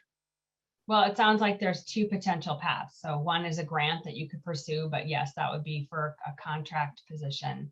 And then the other one is what Laura Burns addressed, which has already been set in motion to ask for funding for an actual position. I must say that I'm very frustrated to learn this tonight.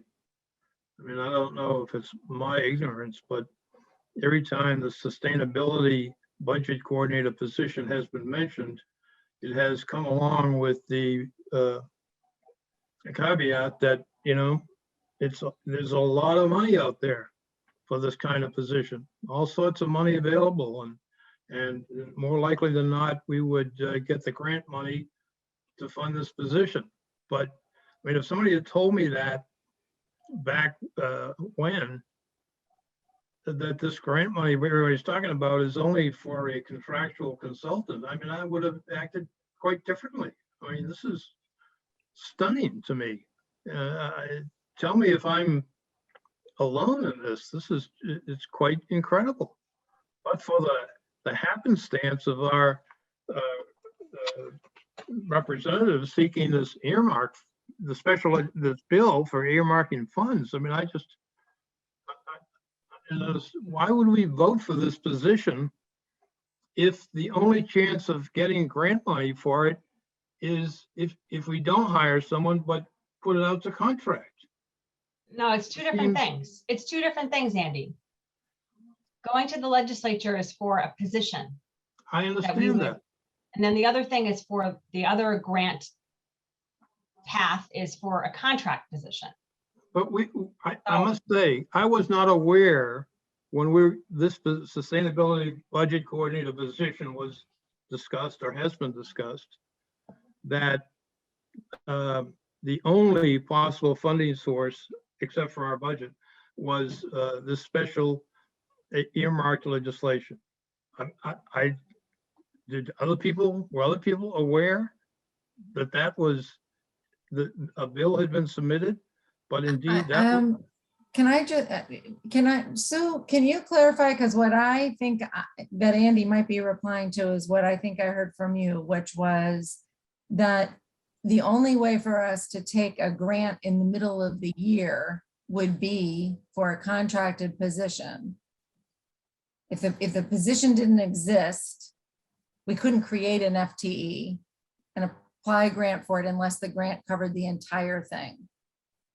Well, that is correct. And the grant would have to say you can hire someone, but a grant is only good for the amount of the grant.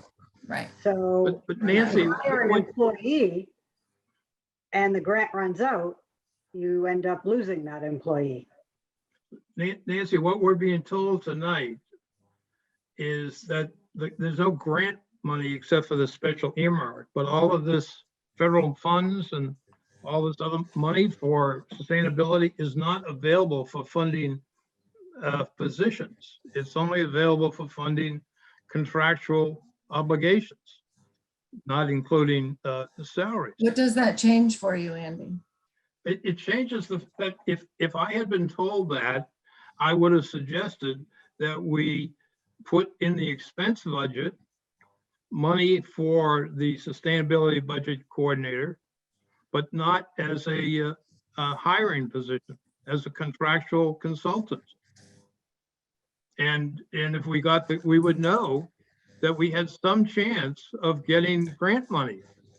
I mean, I'm just stunned that all of this grant money is now unavailable to us, except for the possibility of these Massachusetts legislature's earmarked funds. I mean, I'm just. So Andy, I think I'd want further clarification of that. I mean, I know Michelle and Julie have texted, but it's not clear to me that that would be the only way. But the other thing I think about grants, at least from what I have been thinking, is that if we had a position of a sustainability director who is seeking out grants related to energy for the town and sustainability, that person will bring enough revenue into the town that it would more than offset that person's salary as an employee. So that's another part of the grant. It's the grant for the actual projects and things like that. And whether those include some cost, of employees, I don't know, but maybe that's something we need to get clarified before Tuesday. Yeah, so Andy, I will get clarification on all the different angles of potential, how to potentially pay for this position or whatnot, okay? All right. So I will get back and we'll have that information so we can make an educated decision, but because right now we're just, at this point, we just don't have the information. All right, two other quick points. Correct me if I'm wrong, Al, but you seem to be suggesting that the money we give to the municipal departments is the same as the money we give to the school department, in that we give it to them and say, do with this as you will. But that's not my understanding. My understanding is the municipal departments have to expend the money pursuant to the line item budget that they present. Is that right, Sue? Say that again, Andy? Do the municipal departments have to spend the money that we appropriate, or the town meeting appropriates, in accordance with the line item budgets they present? Well, salaries and expenses, yes. Salaries can only go to salaries, expenses can only go to expenses. Okay. Except the last 2 months of the year, that's when you can do an intra-department transfer. Okay, and then because the department heads have to come in and face us each year, if they didn't expend the funds in the manner in which they told us they were going to, but expended in some other manner, then I suppose we would perhaps frown on some of their requests. So there is a way to enforce that. There is a requirement, you just said, Sue, but there's also the face the music consequence, because the department heads come back to us each year and we review their budgets on a line item basis. And of course, that's not the situation with the monies that's given to the school. And the final point, one of the reasons I'm aggressive on the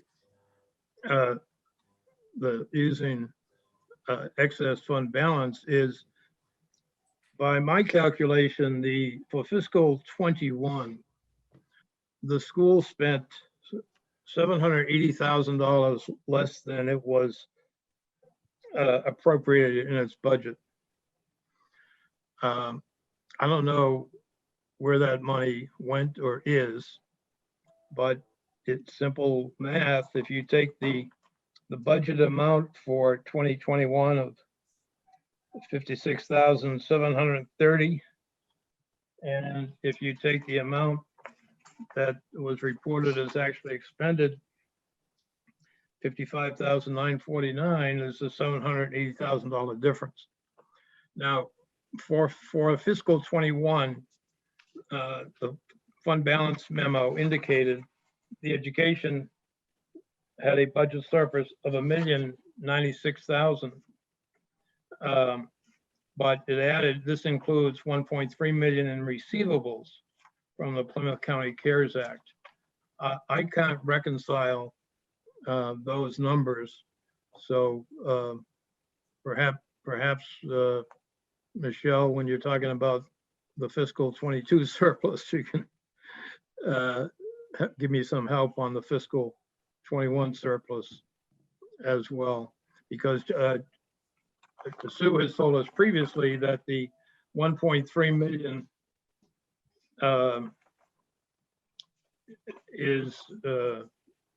has not been actually received by us, although it is on the books as having been deposited in fund balance. Is that right, Sue?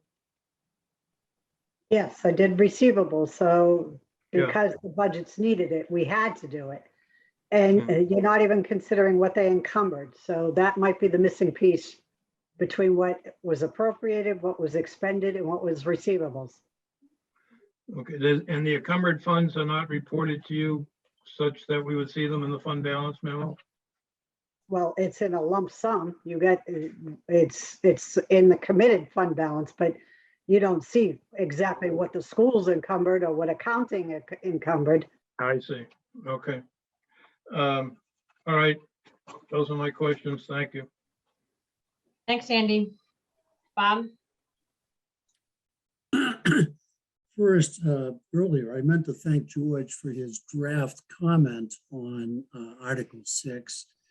And I think it's an excellent effort that I'm sure will be refined after all of this discussion.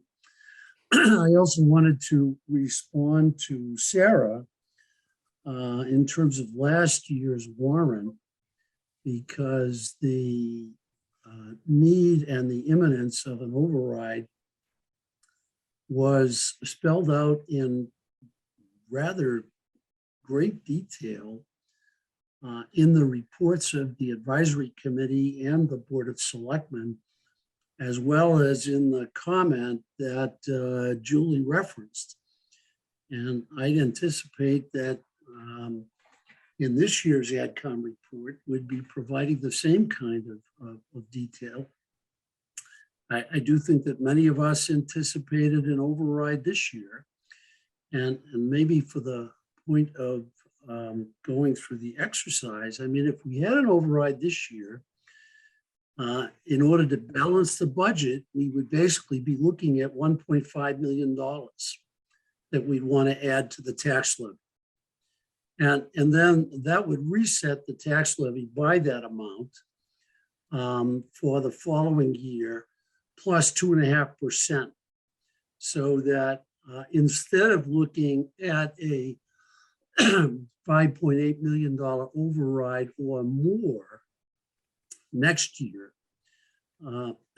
if a subsequent override were needed, it would be less than that by at least the 1.5 million, plus the additional tax revenue that we would have earned on that. And I think that's basically the way it works. And the concept of kicking the can down the road is, you know, the more we're using fund balance, the bigger that amount gets year by year as the years go forward, as we saw the other night with respect to the out years, which very much indicate that an override next year probably will not be the last override. And I think to address some things that Andy just said, in terms of the sustainability director, I think the need to have is the position. I mean, I would vote to fund that position irrespective of whether we are getting money somewhere, hopefully in the future. I mean, a reimbursement for the $48,000 is a nice to have, but and as I understand it, if we get state dollars, that would go directly to the town to reimburse us as opposed to some other grant source. But I mean, the point I want to make is that, you know, it's a need to have position for the most important emergency facing us at this point. And I'll leave it at that. Thanks. Thanks, Bob. Tina? So my head is spinning from all of this, and I'm going to do my best. But I was actually reading the Sustainable Budget Task Force report again at 4 o'clock in the morning, trying to frame my thoughts. It really is such a well-written document. So I was a class parent for my daughter's class, and it was really eye-opening to me because we would have so many good ideas. So we thought good ideas of things to do for the class or with the class. And the school administration would push back because they cost money, and they would push back on how much it was reasonable, you know, to ask all the students to pay, because everyone wants to participate. So you try to do, you know, you try to do things to keep prom tickets down and all these things. And doing that for so long really made me acutely aware of income diversity in the town and how we have to be thoughtful about what we ask people to pay. So the problem that I am struggling with is that we are being asked to decide how much of a tax increase people can and will support in the future. So if you read the Sustainable Budget Task Force report multiple times, and you see that we really, you know, foster school is a critical need for our town. And that's going to run us, the price tag on that is just over $100 million right now. Our public safety facility building is a critical need for this town. If you have not toured if you question this at all, you need to go tour the fire stations to understand why this is so critical. That's $45 million project, I believe. In the report, in their recommendation B, they use a $5.5 million override next year. That's to support level services. That doesn't add anything new. So if you're the person advocating for this override next year and we keep it at level services, you're asking the town to raise their taxes, not even to add anything, but simply for the things that we've already spent. So when you look at that report, and then we had that John Asher model to look at, you know, the impacts of these things, the cumulative tax increase for that level service override for the average, for all taxpayers, I suppose, was more than 20% of a tax increase, a cumulative 20% tax increase within the next 3 years. Now, the John Asher model didn't include the tax mitigation from the that we're looking to earmark the unassigned fund balance to mitigate some of the tax impact on the taxpayer. So, you know, that 20, I don't know what it was, cumulative 22%, you know, would come down. But if we spend more fund balance, if we use fund balance for these things, there'll be less tax mitigation.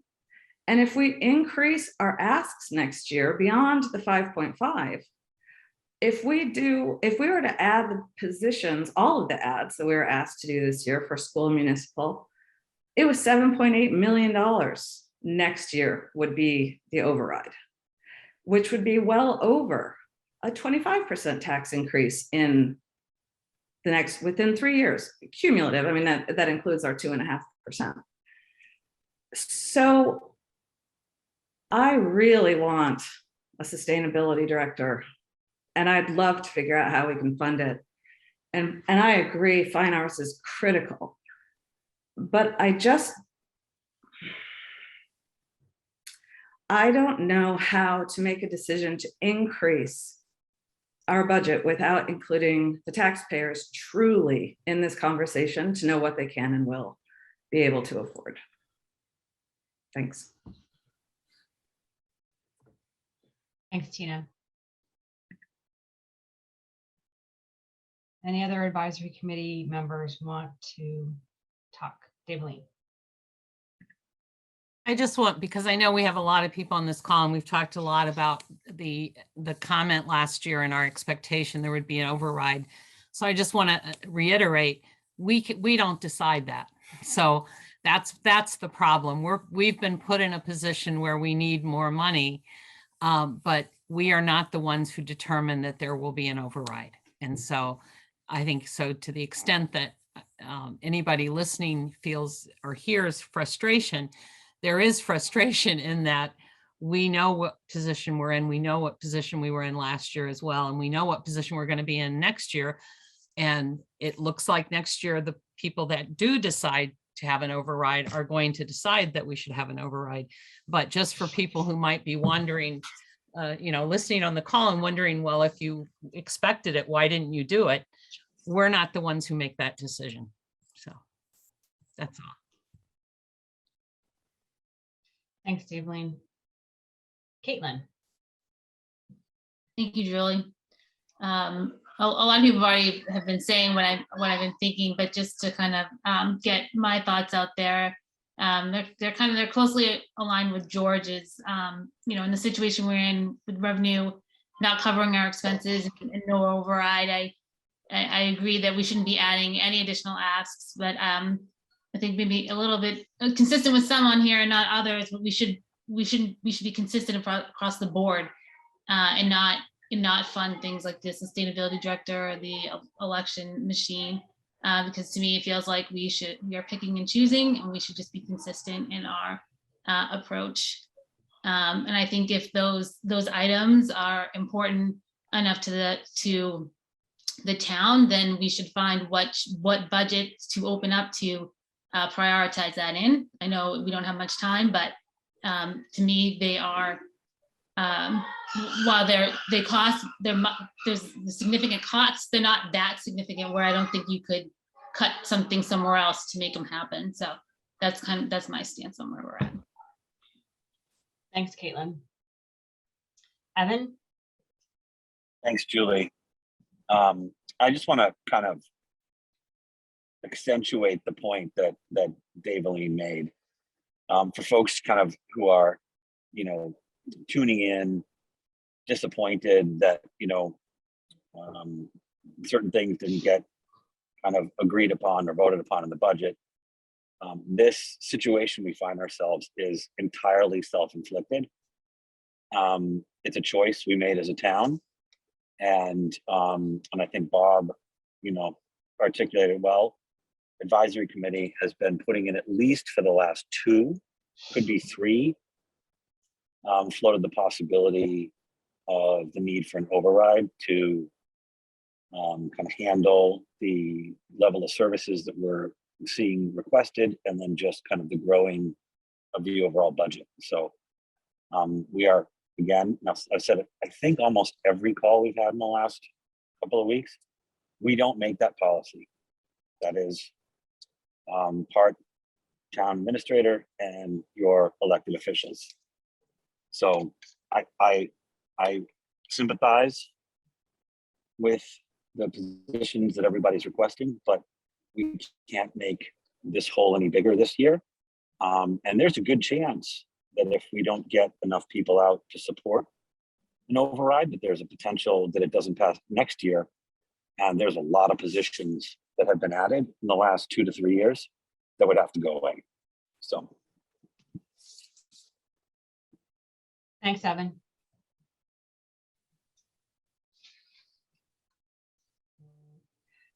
Anyone else on advisory committee have anything to add to the discussion tonight?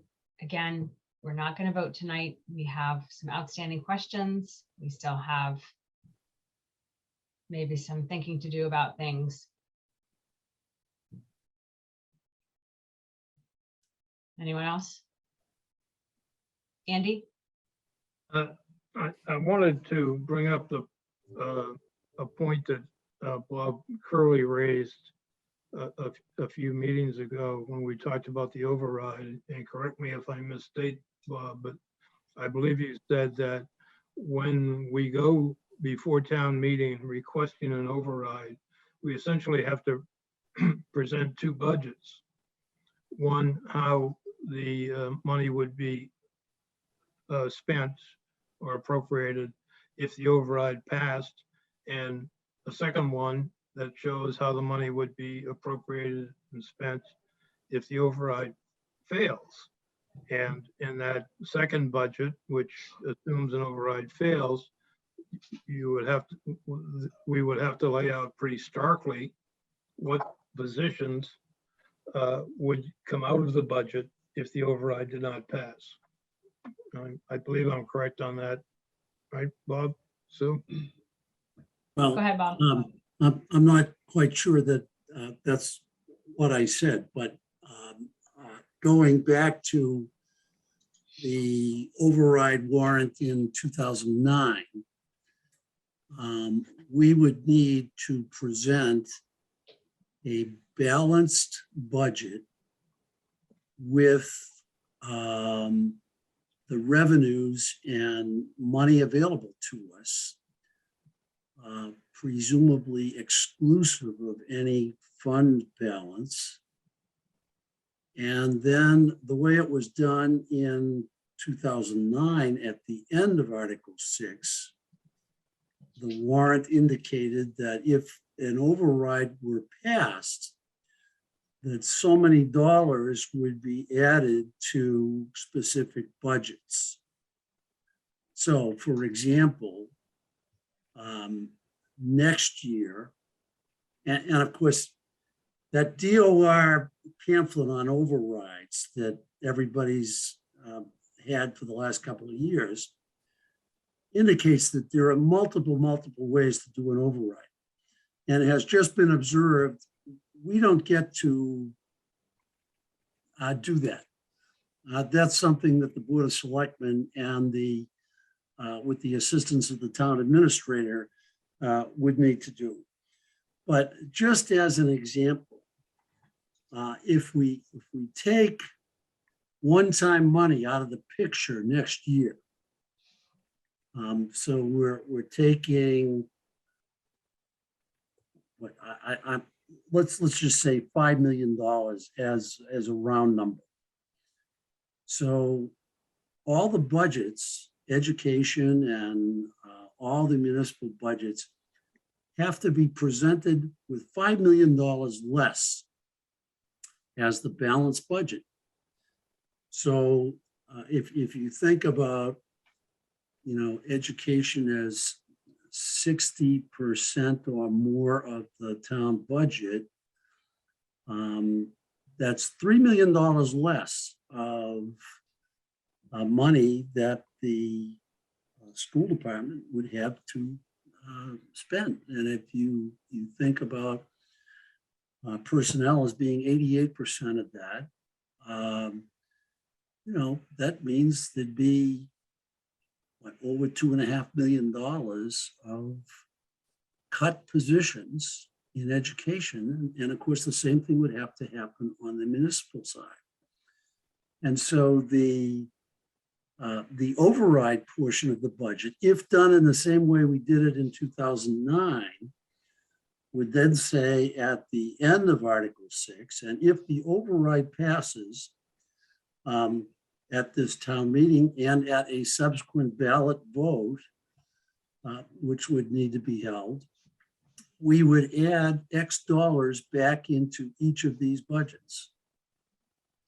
I don't think we need to identify necessarily where cuts would be made. I think in the budget formation process that, the town administrator typically sends out a budget memo. And he would have to say, this is how much money we have. And, I want you to submit budgets to me that are going to cut your budget by X percent. And I think the department heads would then determine where cuts would be made. But inevitably, it's going to affect personnel if an override doesn't pass. So I hope that's helpful. I don't know if we ended up saying the same thing, but I think as a general matter, that's how it would work. Thanks, Bob. Sure. All right. Is everybody in advisory committee done with their comments for tonight? Okay, I'm going to open it up to some questions or comments from the public. I want to note that we received many letters, and we do appreciate hearing from people. And thank you. So if you could state your name and your address, please. I see first Joanne Howman. Oh, Joanne, I think you're still muted.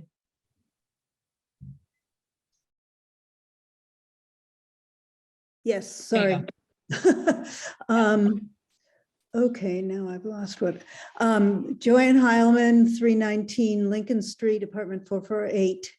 And I am speaking tonight on behalf of Hingham Net Zero as a whole and for our more than 240 supporters in the community. Before I get into that, though, I want to make a personal statement, which is just to say thank you to the members of the advisory committee for the hard work that you do on behalf of our town and the serious deliberations that you go through. It's very clear that you are really working hard to figure out what are the best decisions to make on behalf of the town. So I personally appreciate that.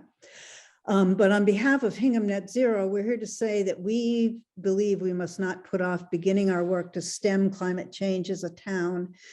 And we know that you understand the need for staff support for the work of the Climate Action Planning Committee, that they've sent you a resolution in support of this position of Sustainability Coordinator.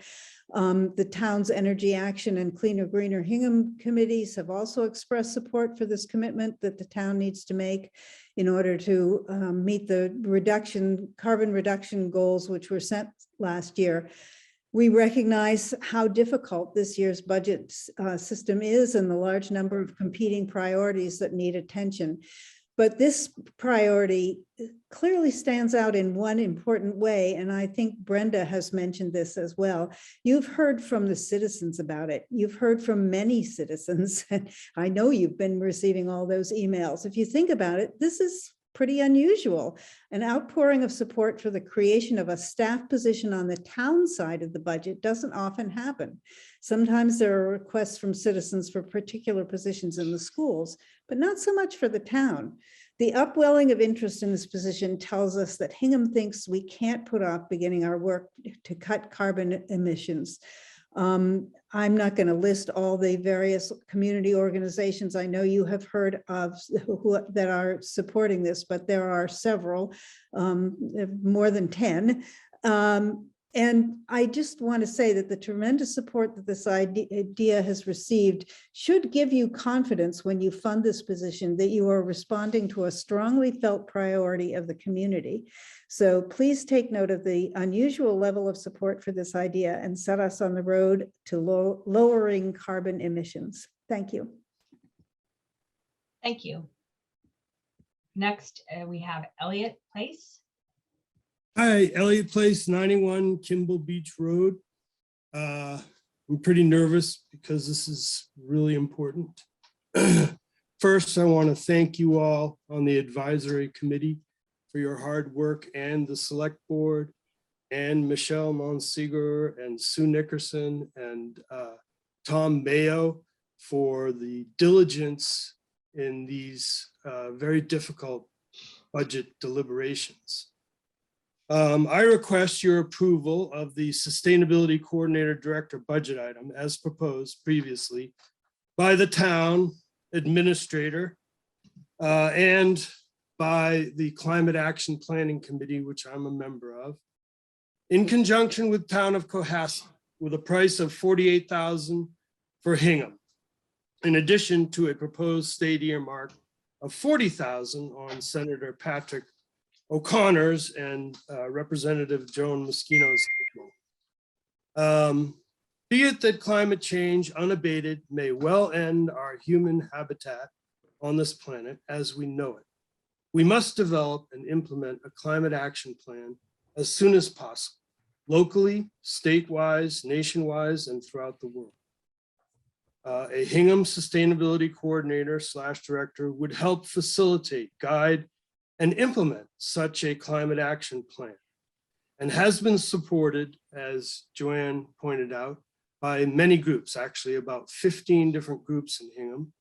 And I would refer you to the email that Brad sent out earlier today, the chair of the Climate Action Planning Committee, Brad Moyer.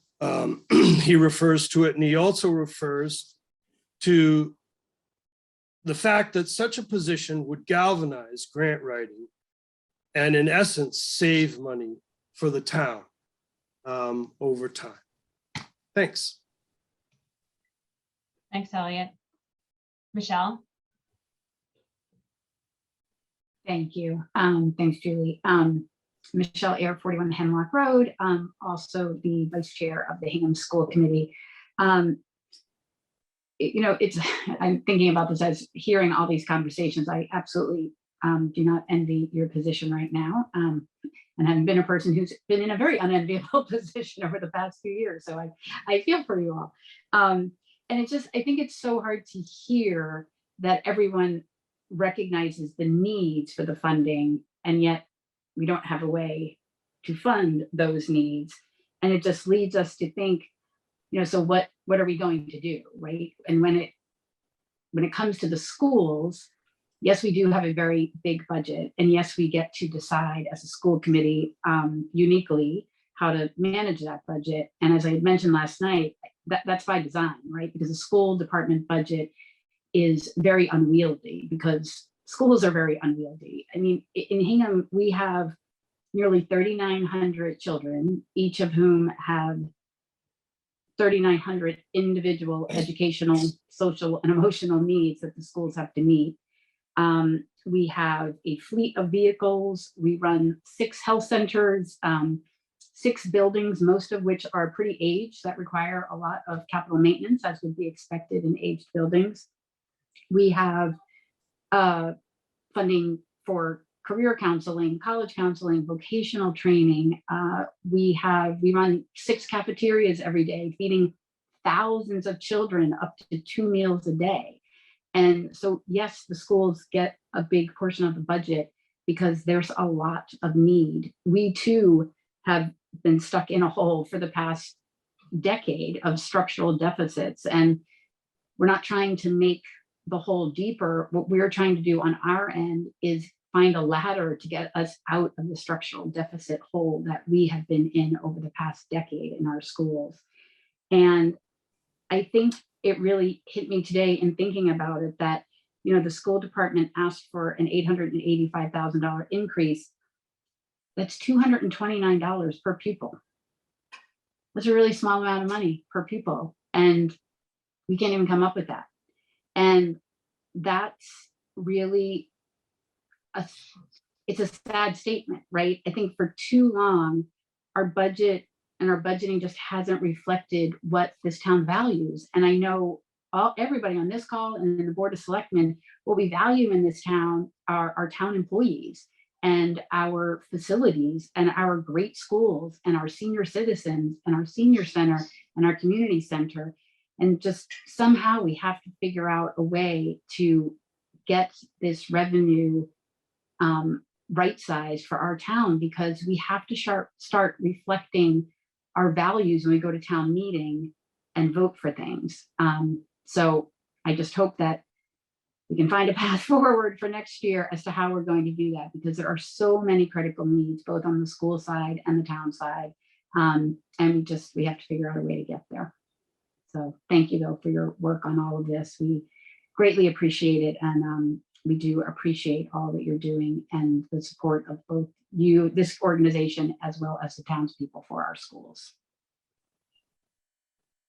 Thanks, Michelle. Turner Bledsoe. I'm My old Turner neighbor Turner. Sorry, go ahead. Right across the street.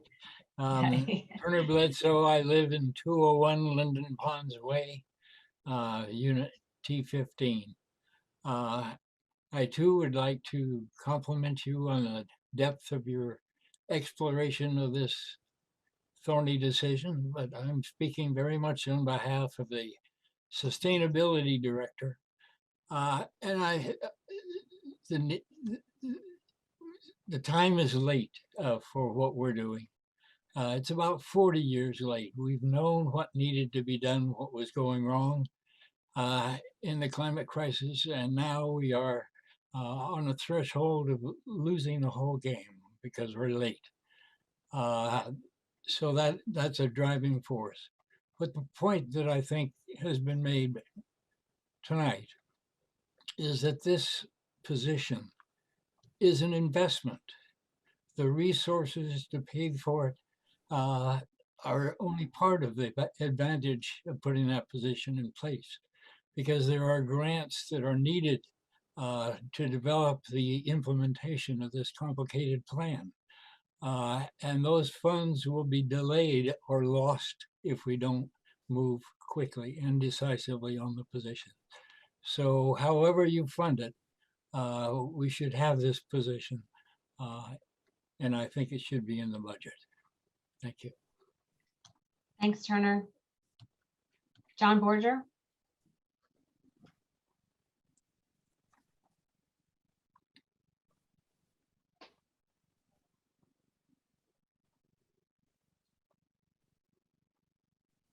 John? Yes, can you hear me? Okay, I'm unmuted. Okay. John Borger, 53 Lafayette Avenue.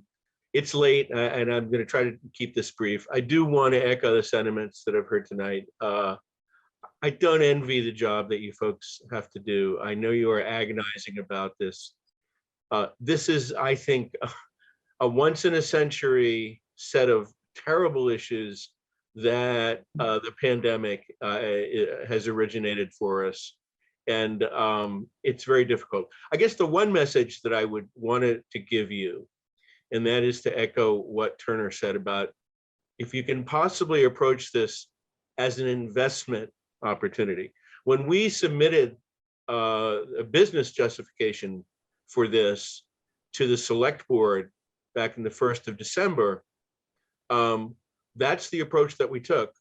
We said these positions really can pay for themselves.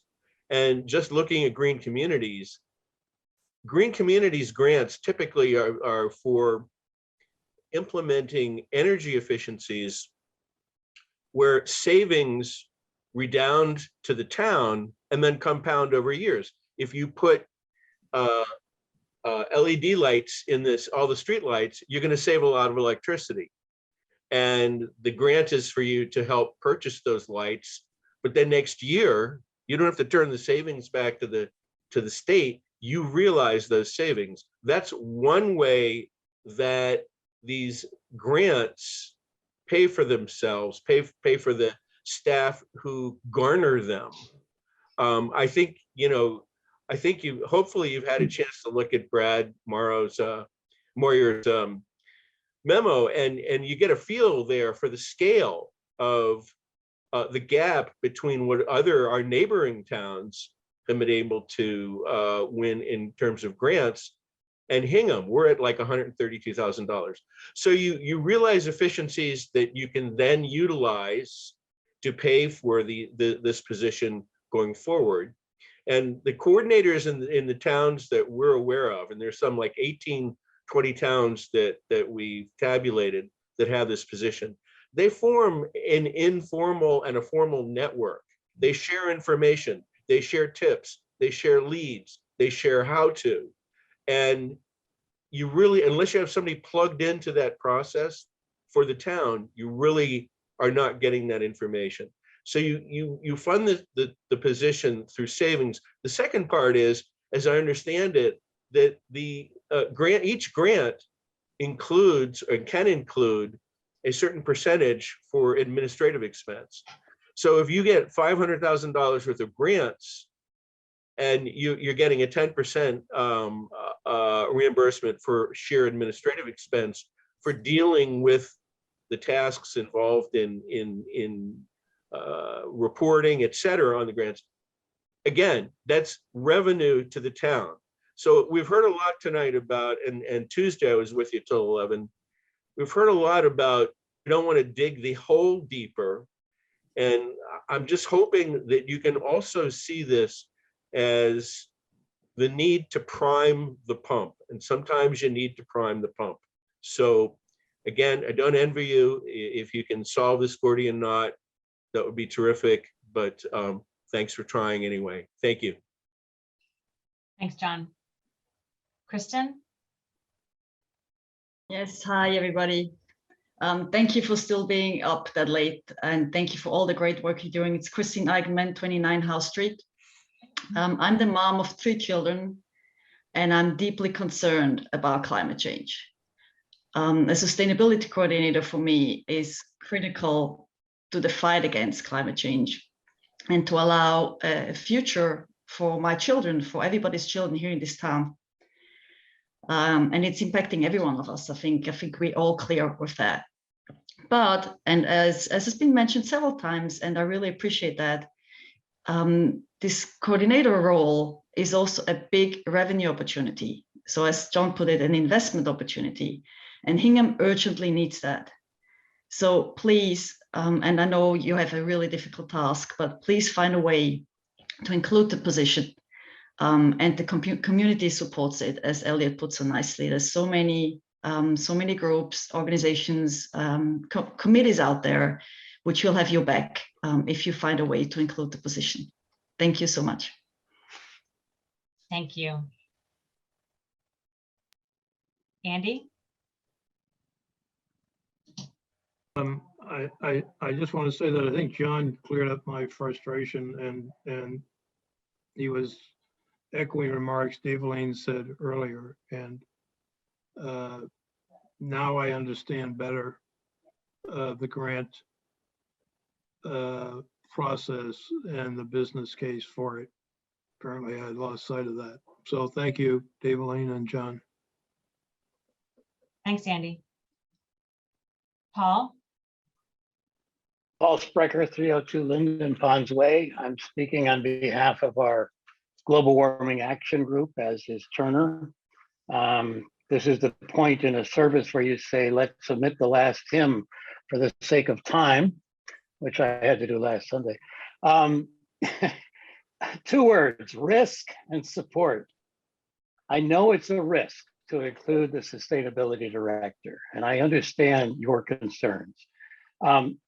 There's a risk because we may or may not get the support of the legislation. I'm pretty sure we will, in which case the risk is relatively small. The trouble is that the risk of waiting any longer to do anything is really, really big. So we're at a crisis point, and we all know it. And so I'm asking you to take the risk of worrying a bit about the money. And number 2, we will support you. So those of us who have been advocating strongly for this position are also committed to making sure that the taxpayers will in fact support an override. We think in fact that the results of this position over the course of the next year will help justify the increase in taxes that will be required. So there's a risk, but there's a much bigger risk in not doing anything. And we commit to making sure that we have your backs when you have to face, and the rest of the town has to face, the need to raise the money.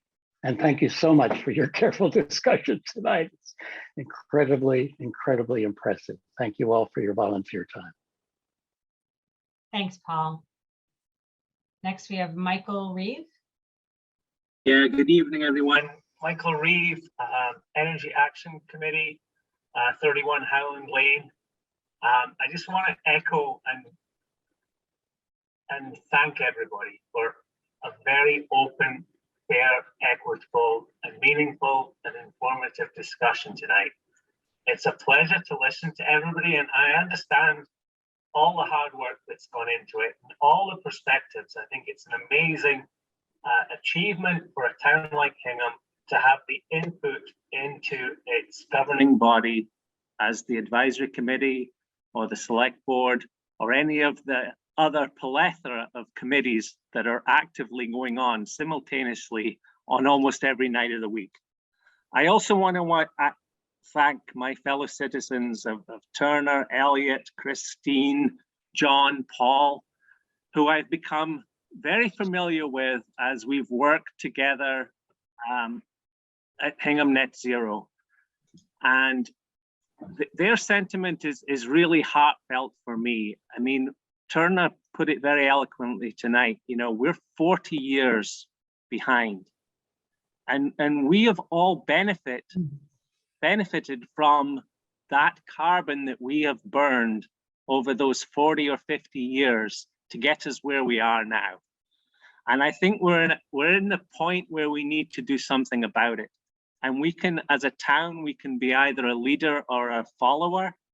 I think reading what Brad Moyer, the chair of the Climate Action Planning Committee, wrote and put to paper today really puts a great summary of where we are and the responsibility that we have moving forward. I think we had some interesting discussions about grants. I looked in as part of the Energy Action Committee into the Green Communities funding. And we are behind on that. But that grant structure is put together so that those that don't respond rapidly and take advantage of those funds aren't at a disadvantage, because next year's allocation will be made proportionately more available to those towns that join Green Communities late or apply for grants late. So we are in a great position to capitalize on that grant money, but we need to have the ability to apply for those grants. Now, I was very proud at last year's town meeting when we set a goal for the town, for each and every one of us. And that goal was that we were going to try and do our best to get to net zero by 2040. Everybody else is talking 10 years later, but we set our goal for that. And I believe that funding a sustainable coordinator, director to help us get there and to implement the great work of the Climate Action Planning Committee is critical. And I think that it is the will of the townspeople of Hingham, it's the will of the people of Hingham to fund that position. Thank you. Thank you, Michael. Ray? Thanks, Julie. Ray Estes, 92 Fort Hill Street. So just very briefly, I didn't want to speak to advocate for any particular position or budget at all, but really just speak briefly about the process that I've observed and the perception that I and some others that I've spoken with have kind of taken from the process. So a couple nights ago, the select board decided to add certain positions on the municipal side, and also spoke in favor of potentially a position on the school side without identifying a funding source for any of those positions, and kind of put it on you to take it from there. And I think Evan and others have talked about how you're not a you're a deliberative body, you're not a policy making body, right? So it's really not up to you to decide necessarily those things. And you know, I certainly agree with all that's been said tonight about our financial situation, and I fully appreciate kind of the burdens that we have on our horizon with debt exclusions that we'll be undertaking in the next year or so. Just the one thing I had a concern was many advisory members spoke tonight in favor of or in support of, at least conceptually, certain positions in particular on the municipal side, talking about certain of the priorities that Tom Mayo had identified and have been discussed. And I think it's really up to your group to leave that to the policymaking bodies, as has been suggested. You understand how much money there is available, and you decide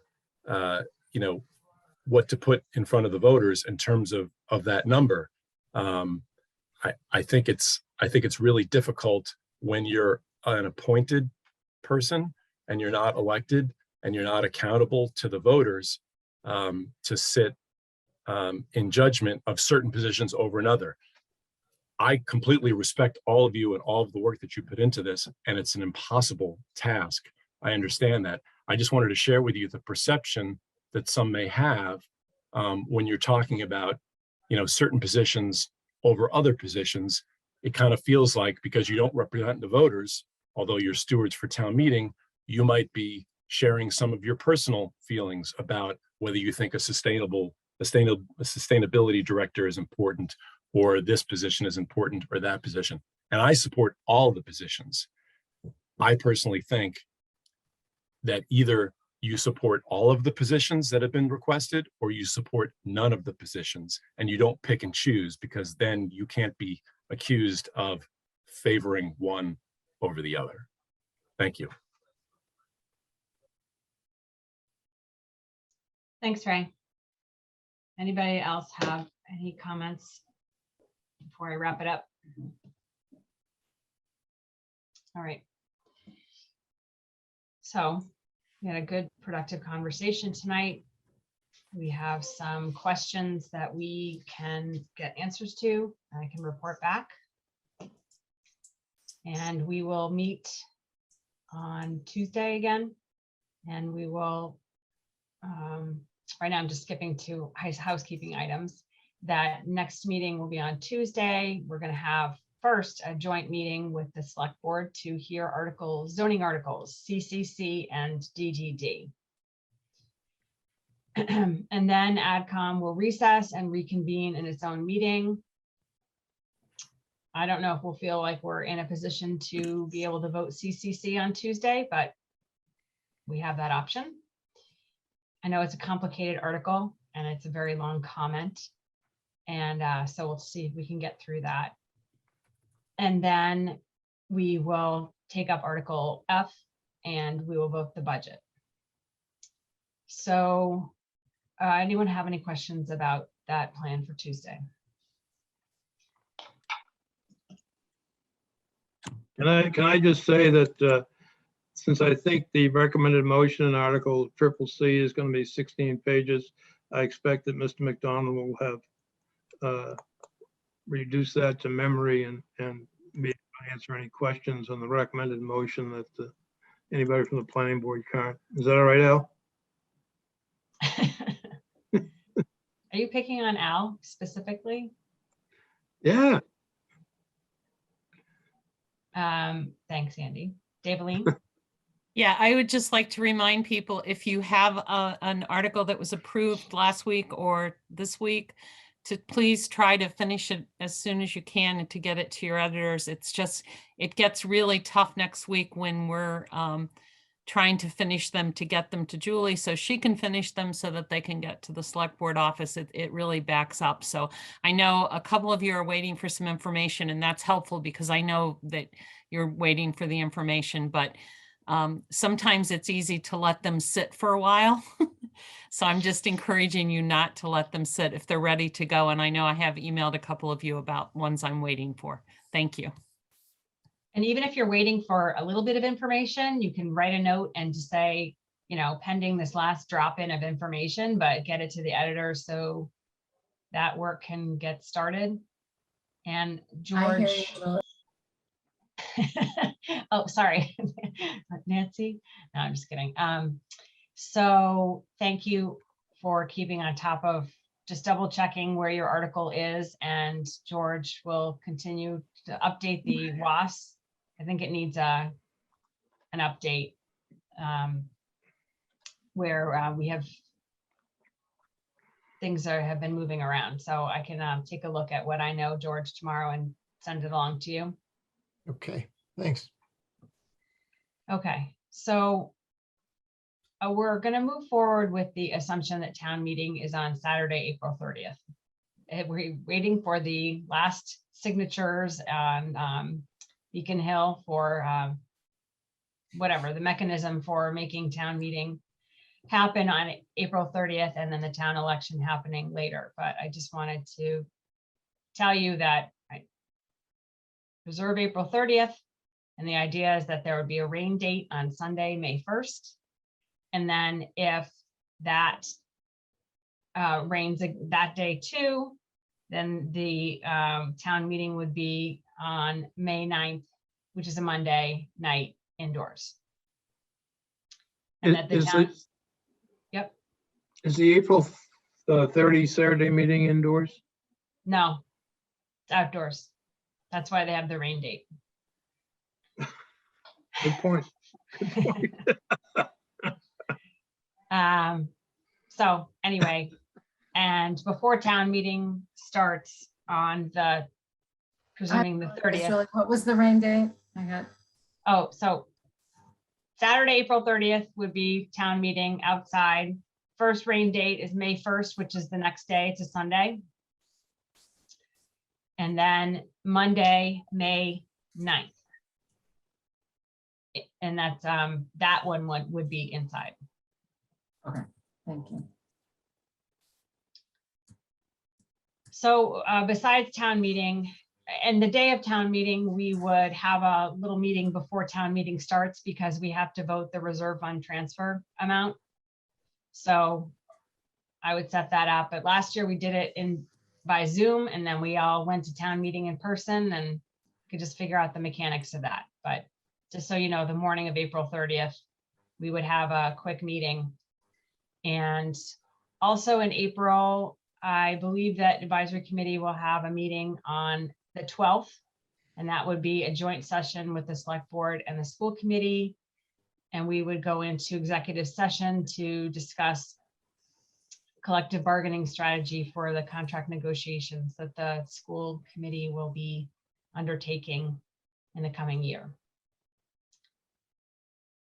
And then I don't know if we're going to need to meet in May. So I just wanted to give you that long range projection that I'm not sure if we're going to need to meet in May, but probably will put something on the calendar to just do a recap of how things went on town meeting. Bob? I think we're required to have a meeting to elect next year's officers. Oh, yeah. I guess we have to do that, huh? Thanks, Bob. I knew there was a reason why. And I think it Okay. is always a good idea to debrief Yeah. about town meeting or the year as a whole. Yeah. All right. Gotcha. Yep. I'll make it fun. We'll do something fun too. I don't know. But anyway, and then we'll have to meet once more at the end of June, probably in the last week of June, because we would have to vote the reserve fund transfer requests that we have every year. It has to happen pretty close to the end of the fiscal year. So it would be whatever that last Tuesday in June is, which is the 28th. So anyway, I'll send this information to you, but I just wanted to get it out there for your planning ahead purposes. And then I know it's been a long night, but I just want to tell you, we are having our annual AdCom party on June 11th from 5 to 7 p.m. And we'll send out invitations to all of our friends and people we worked with this year. So save the date. Any questions about housekeeping items or warrant article process or? Okay. Thank you all for a great discussion tonight. Matters not anticipated within 48 hours of the meeting. Anyone? Okay, can I get a motion to adjourn, please? Move to adjourn. Second. Bob? Aye. George? Aye. Nancy? Aye. Dave? Aye. Evan? Aye. Andy? Aye. Daveline? Aye, but it's only 10 o'clock. Ah, ha, ha, ha. Brenda? Aye. Kristen? Aye. Al? Aye. Tina? Aye. Caitlin? Aye. Sarah? Aye.